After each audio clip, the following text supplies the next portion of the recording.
21ਵੀਂ ਸਦੀ ਦਾ ਕਾਰੋਬਾਰ। Robert T Kiyosaki ਭਾਗ ਤੀਜਾ। ਤੁਹਾਡਾ ਭਵਿੱਖ ਸ਼ੁਰੂ ਹੁੰਦਾ ਹੈ ਹੁਣ। ਆਪਣੇ ਸਫਲ ਨੈਟਵਰਕ ਮਾਰਕੀਟਿੰਗ ਕਾਰੋਬਾਰ ਸ਼ੁਰੂ ਕਰਨ ਲਈ ਤੁਹਾਨੂੰ ਕਿਹੜੀਆਂ ਚੀਜ਼ਾਂ ਦੀ ਲੋੜ ਹੋਵੇਗੀ? ਅਧਿਆਇ 18। ਸਿਆਣਪ ਨਾਲ ਚੁਣੋ। ਤਾਂ ਤੁਸੀਂ ਆਪਣੇ ਨੈਟਵਰਕ ਮਾਰਕੀਟਿੰਗ ਵਪਾਰ ਸ਼ੁਰੂ ਕਰਨ ਦਾ ਫੈਸਲਾ ਕਰ ਲਿਆ ਹੈ। ਵਧਾਈਆਂ! ਹੁਣ ਤੁਹਾਡੇ ਸਾਹਮਣੇ ਬੜੇ ਸਾਰੇ ਵਿਕਲਪ ਹਨ। ਸੰਸਾਰ ਵਿੱਚ ਹਜ਼ਾਰਾਂ ਨੈਟਵਰਕ ਕੰਪਨੀਆਂ ਕੰਮ ਕਰ ਰਹੀਆਂ ਹਨ। ਤੁਸੀਂ ਕਿਸ ਵਿੱਚ ਸ਼ਾਮਲ ਹੋਵੋਗੇ ਅਤੇ ਤੁਸੀਂ ਸਹੀ ਚੋਣ ਕਿਵੇਂ ਕਰੋਗੇ? ਨੈਟਵਰਕ ਮਾਰਕੀਟਿੰਗ ਵਿੱਚ ਆਉਣ ਵਾਲੇ ਨਵੇਂ ਲੋਕ ਅਕਸਰ ਇਹ ਵਿਕਲਪ ਬੜੀ ਲਾਪਰਵਾਹੀ ਨਾਲ ਚੁਣਦੇ ਹਨ। ਉਹ ਬਸ ਸਾਹਮਣੇ ਆਏ ਮੌਕੇ ਉੱਤੇ ਹਸਤਾਖਰ ਕਰ ਦਿੰਦੇ ਹਨ। ਹੁਣ ਇਹ ਹੋ ਸਕਦਾ ਹੈ ਕਿ ਤੁਸੀਂ ਜਿਸ ਪਹਿਲੀ ਕੰਪਨੀ ਬਾਰੇ ਸੁਣੋ ਉਹ ਬਿਹਤਰੀਨ ਹੋਵੇ ਅਤੇ ਤੁਹਾਡੀ ਚੋਣ ਬੁੱਧੀਮਤਾਪੂਰਨ ਸਾਬਤ ਹੋਵੇ, ਲੇਕਿਨ ਸੱਚ ਤਾਂ ਇਹ ਹੈ ਕਿ ਤੁਹਾਨੂੰ ਪੂਰੀ ਸਾਵਧਾਨੀ ਨਾਲ ਜਾਣਕਾਰੀ ਅਤੇ ਗਿਆਨ ਪ੍ਰਾਪਤ ਕਰਨ ਤੋਂ ਪਹਿਲਾਂ ਹੀ ਇਹ ਵਿਕਲਪ ਚੁਣਨਾ ਚਾਹੀਦਾ ਹੈ। ਇਹ ਨਾ ਭੁੱਲੋ ਕਿ ਇਸ ਗੱਲ ਉੱਤੇ ਤੁਹਾਡਾ ਭਵਿੱਖ ਦਾਅ ਤੇ ਲੱਗਿਆ ਹੋਇਆ ਹੈ। ਤਾਂ ਤੁਸੀਂ ਕਿਵੇਂ ਚੁਣੋ? ਕਿਹੜੀ ਕਸੌਟੀ ਦੇ ਆਧਾਰ ਤੇ ਨਿਰਣਾ ਲਓਗੇ? ਸਾਡੀ ਕੰਪਨੀ ਦੀ ਭੁਗਤਾਨ ਯੋਜਨਾ ਸਭ ਤੋਂ ਵਧੀਆ ਹੈ। ਤੁਸੀਂ ਇੱਥੇ ਢੇਰ ਸਾਰੇ ਪੈਸੇ ਬਣਾ ਸਕਦੇ ਹੋ। ਜਦੋਂ ਮੈਂ ਵੱਖ-ਵੱਖ ਨੈਟਵਰਕ ਮਾਰਕੀਟਿੰਗ ਕੰਪਨੀਆਂ ਦੀ ਪੜਚੋਲ ਕਰ ਰਿਹਾ ਸੀ ਤਾਂ ਅਕਸਰ ਮੈਨੂੰ ਇਹ ਟਿੱਪਣੀਆਂ ਸੁਣਨ ਨੂੰ ਮਿਲਦੀਆਂ ਸੀ। ਆਪਣਾ ਵਿਹਾਰਿਕ ਅਵਸਰ ਦਿਖਾਉਣ ਲਈ ਉਤਸੁਕ ਲੋਕ ਮੈਨੂੰ ਉਹਨਾਂ ਲੋਕਾਂ ਦੀਆਂ ਕਹਾਣੀਆਂ ਸੁਣਾਉਂਦੇ ਸਨ ਜਿਨ੍ਹਾਂ ਨੂੰ ਉਹਨਾਂ ਦੇ ਨੈਟਵਰਕ ਮਾਰਕੀਟਿੰਗ ਕਾਰ ਵਿਹਾਰ ਤੋਂ ਹਰ ਮਹੀਨੇ ਲੱਖਾਂ ਡਾਲਰ ਦੀ ਕਮਾਈ ਹੋ ਰਹੀ ਸੀ। ਕਿਉਂਕਿ ਮੈਂ ਉਹ ਜਿਹੇ ਲੋਕਾਂ ਨੂੰ ਮਿਲ ਚੁੱਕਿਆ ਹਾਂ ਜਿਹੜੇ ਆਪਣੇ ਨੈਟਵਰਕ ਮਾਰਕੀਟਿੰਗ ਕਾਰੋਬਾਰ ਤੋਂ ਹਰ ਮਹੀਨੇ ਸੱਚਮੁੱਚ ਲੱਖਾਂ ਡਾਲਰ ਕਮਾਉਂਦੇ ਹਨ। ਇਸ ਲਈ ਆਮਦਨ ਦੀ ਇਹ ਬਹੁਤ ਵੱਡੀ ਸੰਭਾਵਨਾ ਬਾਰੇ ਕੋਈ ਸ਼ੱਕ ਨਹੀਂ ਹੈ, ਲੇਕਿਨ ਮੈਂ ਇਸ ਸਲਾਹ ਦਿੰਦਾ ਹਾਂ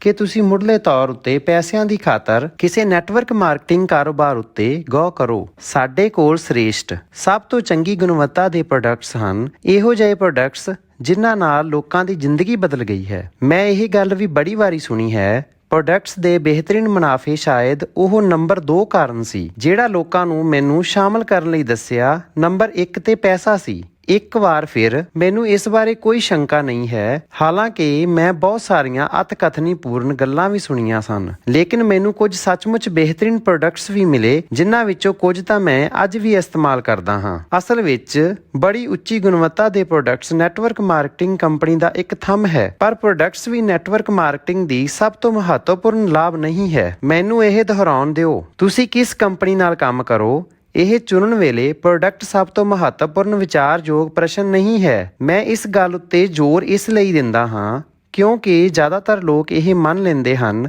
ਕਿ ਪ੍ਰੋਡਕਟ ਹੀ ਸਭ ਤੋਂ ਮਹੱਤਵਪੂਰਨ ਚੀਜ਼ ਹੈ, ਹਾਲਾਂਕਿ ਇਹ ਨਹੀਂ ਹੈ। ਯਾਦ ਰੱਖੋ, ਤੁਸੀਂ ਬਤੌਰ ਸੇਲਜ਼ ਪਰਸਨ ਨੌਕਰੀ ਕਰਨ ਨਹੀਂ ਜਾ ਰਹੇ ਹੋ, ਤੁਸੀਂ ਤਾਂ ਆਪਣੇ ਲਈ ਕਾਰ ਵਿਹਾਰ ਕਰਨ ਜਾ ਰਹੇ ਹੋ ਅਤੇ ਜਿਸ ਕਾਰੋਬਾਰ ਵਿੱਚ ਤੁਸੀਂ ਹੋ ਉਹ ਹੈ ਨੈਟਵਰਕ ਬਣਾਉਣਾ। ਇਸ ਲਈ ਜਦੋਂ ਤੁਸੀਂ ਆਪਣੇ ਆਸੇ-ਪਾਸੇ ਭਿੰਨ-ਭਿੰਨ ਕੰਪਨੀਆਂ ਤੇ ਨਜ਼ਰ ਪਾਓ ਤਾਂ ਤੁਹਾਡੇ ਦਿਮਾਗ ਵਿੱਚ ਇਹ ਸਵਾਲ ਸਭ ਤੋਂ ਪਹਿਲਾਂ ਹੋਣਾ ਚਾਹੀਦਾ ਹੈ ਕਿ ਇਹ ਕੰਪਨੀ ਇਹ ਸਿੱਖਣ ਵਿੱਚ ਮੇਰੀ ਮਦਦ ਕਰੇਗੀ ਕਿ ਨੈਟਵਰਕ ਬਣਾਉਣ ਵਿੱਚ ਨਿਪੁੰਨ ਕਿਵੇਂ ਹੋਇਆ ਜਾਏ। ਨੈਟਵਰਕ ਮਾਰਕੀਟਿੰਗ ਦੀ ਸਲਾਹ ਦੇਣ ਦੇ ਸਮੇਂ ਮੇਰਾ ਨੰਬਰ 1 ਕਾਰਨ ਹੈ ਕੰਪਨੀ ਵੱਲੋਂ ਦਿੱਤੀ ਜਾਣ ਵਾਲੀ ਅਸਲ ਦੁਨੀਆ ਦੀ ਵਿਹਾਰਿਕ ਸਿੱਖਿਆ ਅਤੇ ਵਿਅਕਤੀਗਤ ਵਿਕਾਸ ਦੀ ਪ੍ਰਣਾਲੀ। ਨੈਟਵਰਕ ਮਾਰਕੀਟਿੰਗ ਤੰਤਰ ਇਸ ਤਰ੍ਹਾਂ ਬਣਾਇਆ ਗਿਆ ਹੈ ਕਿ ਦੌਲਤ ਦੀ ਹਿੱਸੇਦਾਰੀ ਕਰਨਾ ਹਰ ਵਿਅਕਤੀ ਲਈ ਸੰਭਵ ਹੋ ਸਕੇ। ਇਹ ਹਰ ਉਸ ਵਿਅਕਤੀ ਲਈ ਖੁੱਲ੍ਹਿਆ ਹੈ ਜਿਸ ਵਿੱਚ ਉਤਸ਼ਾਹ, ਸੰਕਲਪ ਅਤੇ ਲਗਨ ਹੈ। ਇਸ ਨੂੰ ਇਸ ਗੱਲ ਦੀ ਪਰਵਾਹ ਵੀ ਨਹੀਂ ਹੈ ਕਿ ਤੁਹਾਡਾ ਸਿਰਨਾਵਾ ਕੀ ਹੈ ਜਾਂ ਤੁਸੀਂ ਕਿਸ ਕਾਲਜ ਵਿੱਚ ਗਏ ਸੀ ਜਾਂ ਗਏ ਵੀ ਸੀ ਜਾਂ ਨਹੀਂ। ਤੁਸੀਂ ਅੱਜ ਕਿੰਨਾ ਪੈਸਾ ਕਮਾਉਂਦੇ ਹੋ, ਤੁਹਾਡੀ ਜਾਤੀ ਜਾਂ ਲਿੰਗ ਕੀ ਹੈ, ਤੁਸੀਂ ਕਿੰਨੇ ਚੰਗੇ ਦਿਖਦੇ ਹੋ, ਤੁਸੀਂ ਕਿੰਨੇ ਹਰਮਨ ਪਿਆਰੇ ਹੋ, ਜਾਂ ਇਹ ਵੀ ਕਿ ਤੁਸੀਂ ਕਿੰਨੇ ਸਮਾਰਟ ਹੋ। ਜ਼ਿਆਦਾਤਰ ਨੈਟਵਰਕ ਮਾਰਕੀਟਿੰਗ ਕੰਪਨੀਆਂ ਮੂਲ ਰੂਪ ਵਿੱਚ ਇਸ ਗੱਲ ਦੀ ਪਰਵਾਹ ਕਰਦੀਆਂ ਹਨ ਕਿ ਤੁਸੀਂ ਸਿੱਖਣ, ਪਰਿਵਰਤਨ ਕਰਨ ਅਤੇ ਵਿਕਾਸ ਕਰਨ ਦੇ ਕਿੰਨੇ ਚਾਹਵੰਦ ਹੋ। ਅਤੇ ਜਦੋਂ ਤੁਸੀਂ ਕਾਰੋਬਾਰ ਦੇ ਮਾਲਕ ਬਣਨਾ ਸਿੱਖਦੇ ਹੋ ਤਾਂ ਕਿ ਤੁਹਾਡੇ ਵਿੱਚ ਚੰਗੀ ਮਾੜੀ ਹਰ ਤਰ੍ਹਾਂ ਦੇ ਹਾਲਾਤ ਵਿੱਚ ਜੁਟੇ ਰਹਿਣ ਦੀ ਹਿੰਮਤ ਹੈ। ਕੀ ਇਹ ਹਰ ਨੈਟਵਰਕ ਕੰਪਨੀ ਬਾਰੇ ਸੱਚ ਹੈ ਜਿਹੜਾ ਕੰਮ ਕਰ ਰਹੀ ਹੈ? ਨਹੀਂ, ਹਰ ਖੇਤਰ ਦੀ ਤਰ੍ਹਾਂ ਨੈਟਵਰਕ ਮਾਰਕੀਟਿੰਗ ਖੇਤਰ ਵਿੱਚ ਵੀ ਚੰਗੀ, ਮਾੜੀ ਜਾਂ ਬੇਕਾਰ ਕੰਪਨੀਆਂ ਹਨ ਅਤੇ ਇਹੋ ਜਿਹੀਆਂ ਵੀ ਹਨ ਜਿਹੜੀ ਵਾਕਈ ਬਿਹਤਰੀਨ ਹਨ। ਦਰਅਸਲ ਸਾਰੀ ਨੈਟਵਰਕ ਮਾਰਕੀਟਿੰਗ ਕੰਪਨੀਆਂ ਸਿੱਖਿਆ ਨੂੰ ਨਹੀਂ ਵਧਾਉਂਦੀਆਂ। ਕੁਝ ਇਹੋ ਜਿਹੀਆਂ ਵੀ ਹਨ ਜਿਹੜੀਆਂ ਬਸ ਹੜਬੜੀ ਵਿੱਚ ਨਜ਼ਰ ਆਉਂਦੀਆਂ ਹਨ। ਉਹ ਸਿਰਫ ਇਹ ਚਾਹੁੰਦੀਆਂ ਹਨ ਕਿ ਤੁਸੀਂ ਉਹਨਾਂ ਦਾ ਸਮਾਨ ਵੇਚੋ। ਉਹਨਾਂ ਨੂੰ ਤੁਹਾਨੂੰ ਕੁਝ ਸਿਖਾਉਣ ਦੀ ਕੋਈ ਪਰਵਾਹ ਨਹੀਂ ਹੁੰਦੀ। ਉਹ ਤਾਂ ਬਸ ਇੰਨਾ ਹੀ ਚਾਹੁੰਦੀਆਂ ਹਨ ਕਿ ਤੁਸੀਂ ਆਪਣੇ ਮਿੱਤਰਾਂ ਅਤੇ ਪਰਿਵਾਰ ਵਾਲਿਆਂ ਨੂੰ ਉਹਨਾਂ ਦੇ ਜਾਲ ਵਿੱਚ ਫਸਾ ਦਿਓ। ਜੇਕਰ ਤੁਹਾਨੂੰ ਇਹੋ ਜਿਹੀ ਕੋਈ ਕੰਪਨੀ ਨਜ਼ਰ ਆਏ ਤਾਂ ਮੈਂ ਤਾਂ ਉਸ ਵਿੱਚ ਕਦੇ ਸ਼ਾਮਲ ਨਹੀਂ ਹੋਵਾਂਗਾ। ਉਹ ਤੁਹਾਡੇ ਵਿਕਾਸ ਵਿੱਚ ਯੋਗਦਾਨ ਨਹੀਂ ਦੇਵੇਗੀ ਅਤੇ ਜ਼ਿਆਦਾ ਸਮੇਂ ਤੱਕ ਕਾਇਮ ਵੀ ਨਹੀਂ ਰਹਿਣਗੀਆਂ। ਲੇਕਿਨ ਬਿਹਤਰੀਨ ਕੰਪਨੀਆਂ ਤੁਹਾਡੀ ਵਿਹਾਰਕ ਸਿੱਖਿਆ ਪ੍ਰਤੀ ਪੂਰੀ ਤਰ੍ਹਾਂ ਸਮਰਪਿਤ ਹੁੰਦੀਆਂ ਹਨ। ਉਹਨਾਂ ਦਾ ਦ੍ਰਿਸ਼ਟੀਕੋਣ ਲੰਮੇ ਸਮੇਂ ਦਾ ਹੁੰਦਾ ਹੈ ਅਤੇ ਉਹ ਤੁਹਾਡੀਆਂ ਯੋਗਤਾਵਾਂ ਦੇ ਵਿਕਾਸ ਨੂੰ ਪਹਿਲ ਦਿੰਦੇ ਹਨ। ਜਦੋਂ ਤੁਹਾਨੂੰ ਇਹੋ ਜਿਹੀਆਂ ਕੰਪਨੀਆਂ ਮਿਲਣ ਜਿਸ ਵਿੱਚ ਤੁਹਾਡੇ ਉਤਲੇ ਲੀਡਰਜ਼ ਤੁਹਾਨੂੰ ਸਿੱਖਿਅਤ ਅਤੇ ਮਦਦ ਕਰਨ ਦੇ ਵਾਕਈ ਚਾਹਵੰਦ ਹੋਣ ਤਾਂ ਕਿ ਤੁਸੀਂ ਉਂਝ ਦੇ ਕਾਰੋਬਾਰੀ ਬਣ ਸਕੋ ਜਿਵੇਂ ਕਿ ਤੁਸੀਂ ਬਣ ਸਕਦੇ ਹੋ, ਤਾਂ ਸਮਝ ਲਓ ਕਿ ਇਹੀ ਉਹ ਕੰਪਨੀ ਹੈ ਜਿਸ ਦੇ ਨਾਲ ਤੁਹਾਨੂੰ ਜੁੜਨਾ ਚਾਹੀਦਾ ਹੈ। ਕੀ ਭੁਗਤਾਨ ਯੋਜਨਾ ਮਹੱਤਵਪੂਰਨ ਹੈ? ਯਕੀਨਨ। ਕੀ ਪ੍ਰੋਡਕਟਸ ਦੀ ਗੁਣਵੱਤਾ ਮਹੱਤਵਪੂਰਨ ਹੈ? ਜ਼ਾਹਿਰ ਹੈ। ਲੇਕਿਨ ਇਨ੍ਹਾਂ ਚੀਜ਼ਾਂ ਤੋਂ ਕਿਤੇ ਵੱਧ ਕੇ ਮੈਂ ਦਰਅਸਲ ਇਹ ਦੇਖਣਾ ਚਾਹੁੰਦਾ ਹਾਂ ਕਿ ਕੰਪਨੀ ਪ੍ਰਬਲ B ਕੁਆਡਰੈਂਟ ਦੇ ਵਿਅਕਤੀ ਸੱਚੀ ਦੌਲਤ ਬਣਾਉਣ ਵਾਲੇ ਕਾਰੋਬਾਰੀ ਦੇ ਤੌਰ ਤੇ ਤੁਹਾਡਾ ਵਿਕਾਸ ਕਰਨ ਪ੍ਰਤੀ ਕਿੰਨੀ ਸਮਰਪਿਤ ਹੈ। ਤੁਸੀਂ ਜਿਹੜੀ ਨੈਟਵਰਕ ਮਾਰਕੀਟਿੰਗ ਕੰਪਨੀ ਨਾਲ ਜੁੜਦੇ ਹੋ ਉਸ ਬਾਰੇ ਇਹ ਸਭ ਤੋਂ ਮਹੱਤਵਪੂਰਨ ਚੀਜ਼ ਹੈ ਕਿ ਇਹ ਦਰਅਸਲ ਤੁਹਾਡਾ ਬਿਜ਼ਨਸ ਸਕੂਲ ਹੈ। ਭੁਗਤਾਨ ਅਤੇ ਪ੍ਰੋਡਕਟਸ ਤੋਂ ਪਾਰ ਦੇਖਣ ਦਾ ਸਮਾਂ ਕੱਢੋ। ਕੰਪਨੀ ਦੇ ਦਿਲ ਵਿੱਚ ਸੱਚਮੁੱਚ ਝਾਂਕੋ ਕਿ ਇਹ ਵਾਕਿਆ ਤੁਹਾਨੂੰ ਸਿੱਖਿਅਤ ਅਤੇ ਸਿਖਲਾਈ ਕਰਨ ਵਿੱਚ ਰੁਚੀ ਰੱਖਦੀ ਹੈ। ਇਸ ਵਿੱਚ 30 ਮਿੰਟ ਦੀ ਸੇਲਜ਼ ਸਪੀਚ ਸੁਣਨ, ਰੰਗੀਨ ਵੈਬਸਾਈਟ ਉੱਤੇ ਕਲਿੱਕ ਕਰਨ ਅਤੇ ਲੋਕ ਕਿੰਨਾ ਜ਼ਿਆਦਾ ਪੈਸਾ ਕਮਾ ਰਹੇ ਹਨ ਸੁਣਨ ਨਾਲੋਂ ਜ਼ਿਆਦਾ ਸਮਾਂ ਲੱਗਦਾ ਹੈ। ਕਿਸੇ ਕੰਪਨੀ ਦੀ ਸਿੱਖਿਆ ਦਰਅਸਲ ਕਿੰਨੀ ਚੰਗੀ ਹੈ ਇਹ ਪਤਾ ਲਾਉਣ ਲਈ ਇਸ ਗੱਲ ਦੀ ਲੋੜ ਹੋ ਸਕਦੀ ਹੋਵੇ ਕਿ ਤੁਸੀਂ ਬਿਸਤਰੇ ਤੋਂ ਉੱਠੋ ਅਤੇ ਇਸ ਦੀ ਸਿਖਲਾਈ ਸਿੱਖਿਅਤ ਸੈਮੀਨਾਰਜ਼ ਅਤੇ ਕਾਰਜਕ੍ਰਮ ਦੀ ਪੜਤਾਲ ਕਰੋ। ਸ਼ੁਰੂਆਤੀ ਪ੍ਰੈਜੈਂਟੇਸ਼ਨ ਵਿੱਚ ਸੁਣੀਆਂ ਹੋਈਆਂ ਗੱਲਾਂ ਜੇਕਰ ਤੁਹਾਨੂੰ ਪਸੰਦ ਆਉਣ ਤਾਂ ਥੋੜਾ ਜਿਹਾ ਸਮਾਂ ਕੱਢ ਕੇ ਉਹਨਾਂ ਲੋਕਾਂ ਨਾਲ ਮਿਲੋ ਜਿਹੜੀ ਸਿੱਖਣ ਅਤੇ ਸਿਖਲਾਈ ਦੇਣ ਦਾ ਕੰਮ ਕਰਦੇ ਹਨ ਅਤੇ ਪੂਰੀ ਸਾਵਧਾਨੀ ਨਾਲ ਪੜਤਾਲ ਕਰੋ, ਕਿਉਂਕਿ ਕਈ ਨੈਟਵਰਕ ਮਾਰਕੀਟਿੰਗ ਕੰਪਨੀਆਂ ਕਹਿੰਦੀਆਂ ਤਾਂ ਹਨ ਉਹਨਾਂ ਦੀਆਂ ਸਿੱਖਿਅਕ ਯੋਜਨਾਵਾਂ ਬਿਹਤਰੀਨ ਹਨ, ਲੇਕਿਨ ਇੰਜ ਹੁੰਦਾ ਨਹੀਂ। ਜਿਹੜੀਆਂ ਕੰਪਨੀਆਂ ਦੀ ਮੈਂ ਘੂਖ ਪੜਤਾਲ ਕੀਤੀ ਉਹਨਾਂ ਵਿੱਚੋਂ ਕੁਝ ਇੱਕ ਇਕੱਲੀ ਸਿਖਲਾਈ ਵਿੱਚ ਇੱਕ ਸਿਫਾਰਸ਼ ਕੀਤੀ ਪੁਸਤਕ ਦੀ ਸੂਚੀ ਸੀ ਅਤੇ ਇਸ ਤੋਂ ਬਾਅਦ ਉਹਨਾਂ ਦਾ ਸਾਰਾ ਜ਼ੋਰ ਤੁਹਾਨੂੰ ਆਪਣੇ ਮਿੱਤਰਾਂ ਤੇ ਪਰਿਵਾਰ ਵਾਲਿਆਂ ਨੂੰ ਕਾਰੋਬਾਰ ਵਿੱਚ ਨਿਯੁਕਤ ਕਰਨ ਦੀ ਸਿਖਲਾਈ ਉੱਤੇ ਸੀ। ਇਸ ਲਈ ਸਮਾਂ ਲਾਓ ਅਤੇ ਗੌਰ ਨਾਲ ਦੇਖੋ, ਕਿਉਂਕਿ ਬਹੁਤੀਆਂ ਨੈਟਵਰਕ ਕੰਪਨੀਆਂ ਦੀ ਸਿੱਖਿਅਤ ਅਤੇ ਸਿਖਲਾਈ ਯੋਜਨਾਵਾਂ ਉੱਤਮ ਹੁੰਦੀਆਂ ਹਨ। ਅਸਲ ਵਿੱਚ ਕੁਝ ਵਿੱਚ ਤਾਂ ਇੰਨਾ ਵਧੀਆ ਵਿਹਾਰਕ ਸਿਖਲਾਈ ਦਿੱਤੀ ਜਾਂਦੀ ਹੈ ਜਿੰਨਾ ਮੈਂ ਕਿਤੇ ਵੀ ਨਹੀਂ ਦੇਖਿਆ। ਕਿਸੇ ਨੈਟਵਰਕ ਮਾਰਕੀਟਿੰਗ ਕੰਪਨੀ ਬਾਰੇ ਆਪਣੇ ਆਪ ਨੂੰ ਇਹ ਸਵਾਲ ਪੁੱਛੋ, ਜਹਾਜ਼ ਕੌਣ ਚਲਾ ਰਿਹਾ ਹੈ? ਕੀ ਕੰਪਨੀ ਅਜਮਾਈ ਹੋਈ ਕਾਰਜ ਯੋਜਨਾ ਪ੍ਰਦਾਨ ਕਰਦੀ ਹੈ? ਕੀ ਕੰਪਨੀ ਵਿਹਾਰਕ ਯੋਗਤਾਵਾਂ ਅਤੇ ਵਿਅਕਤੀਗਤ ਵਿਕਾਸ ਦੋਨਾਂ ਨੂੰ ਹੀ ਆਪਣੇ ਸਿੱਖਿਅਕ ਅਤੇ ਸਿਖਲਾਈ ਪ੍ਰੋਗਰਾਮਾਂ ਦਾ ਨਿਯਮਿਤ ਹਿੱਸਾ ਬਣਾਉਂਦੀ ਹੈ? ਕੀ ਕੰਪਨੀ ਦੀ ਪ੍ਰੋਡਕਟ ਲਾਈਨ ਜ਼ਬਰਦਸਤ, ਉੱਚ ਗੁਣਵੱਤਾਪੂਰਨ ਅਤੇ ਆਸਾਨੀ ਨਾਲ ਵੇਚਣਯੋਗ ਹੈ ਜਿਸ ਬਾਰੇ ਤੁਸੀਂ ਜੋਸ਼ੀਲੇ ਹੋ ਸਕਦੇ ਹੋ? ਜਹਾਜ਼ ਕੌਣ ਚਲਾ ਰਿਹਾ ਹੈ? ਜਿਹੜੇ ਅਨੁਭਵੀਹੀਨ ਲੋਕ ਕਿਸੇ ਨਵੇਂ ਕਾਰੋਬਾਰ ਨੂੰ E ਜਾਂ S ਕੁਆਡਰੈਂਟ ਦੇ ਨਜ਼ਰੀਏ ਨਾਲ ਦੇਖਦੇ ਹਨ ਉਹ ਅਕਸਰ ਕਿਸੇ ਕੰਪਨੀ ਦੇ ਪ੍ਰੋਡਕਟਸ, ਭੁਗਤਾਨ ਯੋਜਨਾ ਜਾਂ ਪ੍ਰਚਾਰ ਨੂੰ ਦੇਖ ਕੇ ਹੀ ਕੰਪਨੀ ਦੀ ਸ਼ਕਤੀ ਦਾ ਮੁਲਾਂਕਣ ਕਰਦੇ ਹਨ। ਮੈਂ ਇਹਨਾਂ ਸਾਰੀਆਂ ਗੱਲਾਂ ਨੂੰ ਛੱਡ ਦਿੰਦਾ ਹਾਂ ਅਤੇ ਸਿੱਧੇ ਸਭ ਤੋਂ ਮਹੱਤਵਪੂਰਨ ਲੋਕਾਂ ਨੂੰ ਦੇਖਦਾ ਹਾਂ, TC ਭਾਵ ਸਿਖਰ ਤੇ ਪੁੱਜੇ ਲੋਕਾਂ ਨੂੰ। ਇਹੋ ਜਿਹੀ ਗੱਲ ਨਹੀਂ ਹੈ ਕਿ ਪ੍ਰੋਡਕਟਸ, ਭੁਗਤਾਨ ਯੋਜਨਾ ਅਤੇ ਬਾਕੀ ਚੀਜ਼ਾਂ ਮਹੱਤਵਪੂਰਨ ਨਹੀਂ ਹਨ, ਲੇਕਿਨ ਕੋਈ ਕੰਪਨੀ ਆਦਰਸ਼ ਨਹੀਂ ਹੁੰਦੀ। ਸਮੱਸਿਆਵਾਂ ਹਮੇਸ਼ਾ ਰਹਿੰਦੀਆਂ ਹਨ। ਜੇਕਰ ਤੁਹਾਡੇ ਜਹਾਜ਼ ਨੂੰ ਚਲਾਉਣ ਵਾਲੇ ਲੋਕ ਸਹੀ ਹੋਣ ਤਾਂ ਭਾਵੇਂ ਕੁਝ ਵੀ ਗੜਬੜ ਹੋ ਜਾਏ ਤਾਂ ਉਹ ਉਸ ਨੂੰ ਠੀਕ ਕਰ ਦੇਣਗੇ। ਅਸਲ ਵਿੱਚ ਜੇਕਰ ਤੁਹਾਡੇ ਕੋਲ ਕੰਪਨੀ ਚਲਾਉਣ ਵਾਲੇ ਲੋਕ ਬਿਹਤਰੀਨ ਲੋਕ ਹਨ ਤਾਂ ਇਹੋ ਜਿਹੀ ਕੋਈ ਸਮੱਸਿਆ ਨਹੀਂ ਹੈ ਜਿਸ ਨੂੰ ਉਹ ਠੀਕ ਨਾ ਕਰ ਸਕਣ। ਲੇਕਿਨ ਜੇਕਰ TC ਉੱਤੇ ਗਲਤ ਲੋਕ ਹੋਣ ਤਾਂ ਸਮੱਸਿਆ ਸਾਹਮਣੇ ਆਉਣ ਤੇ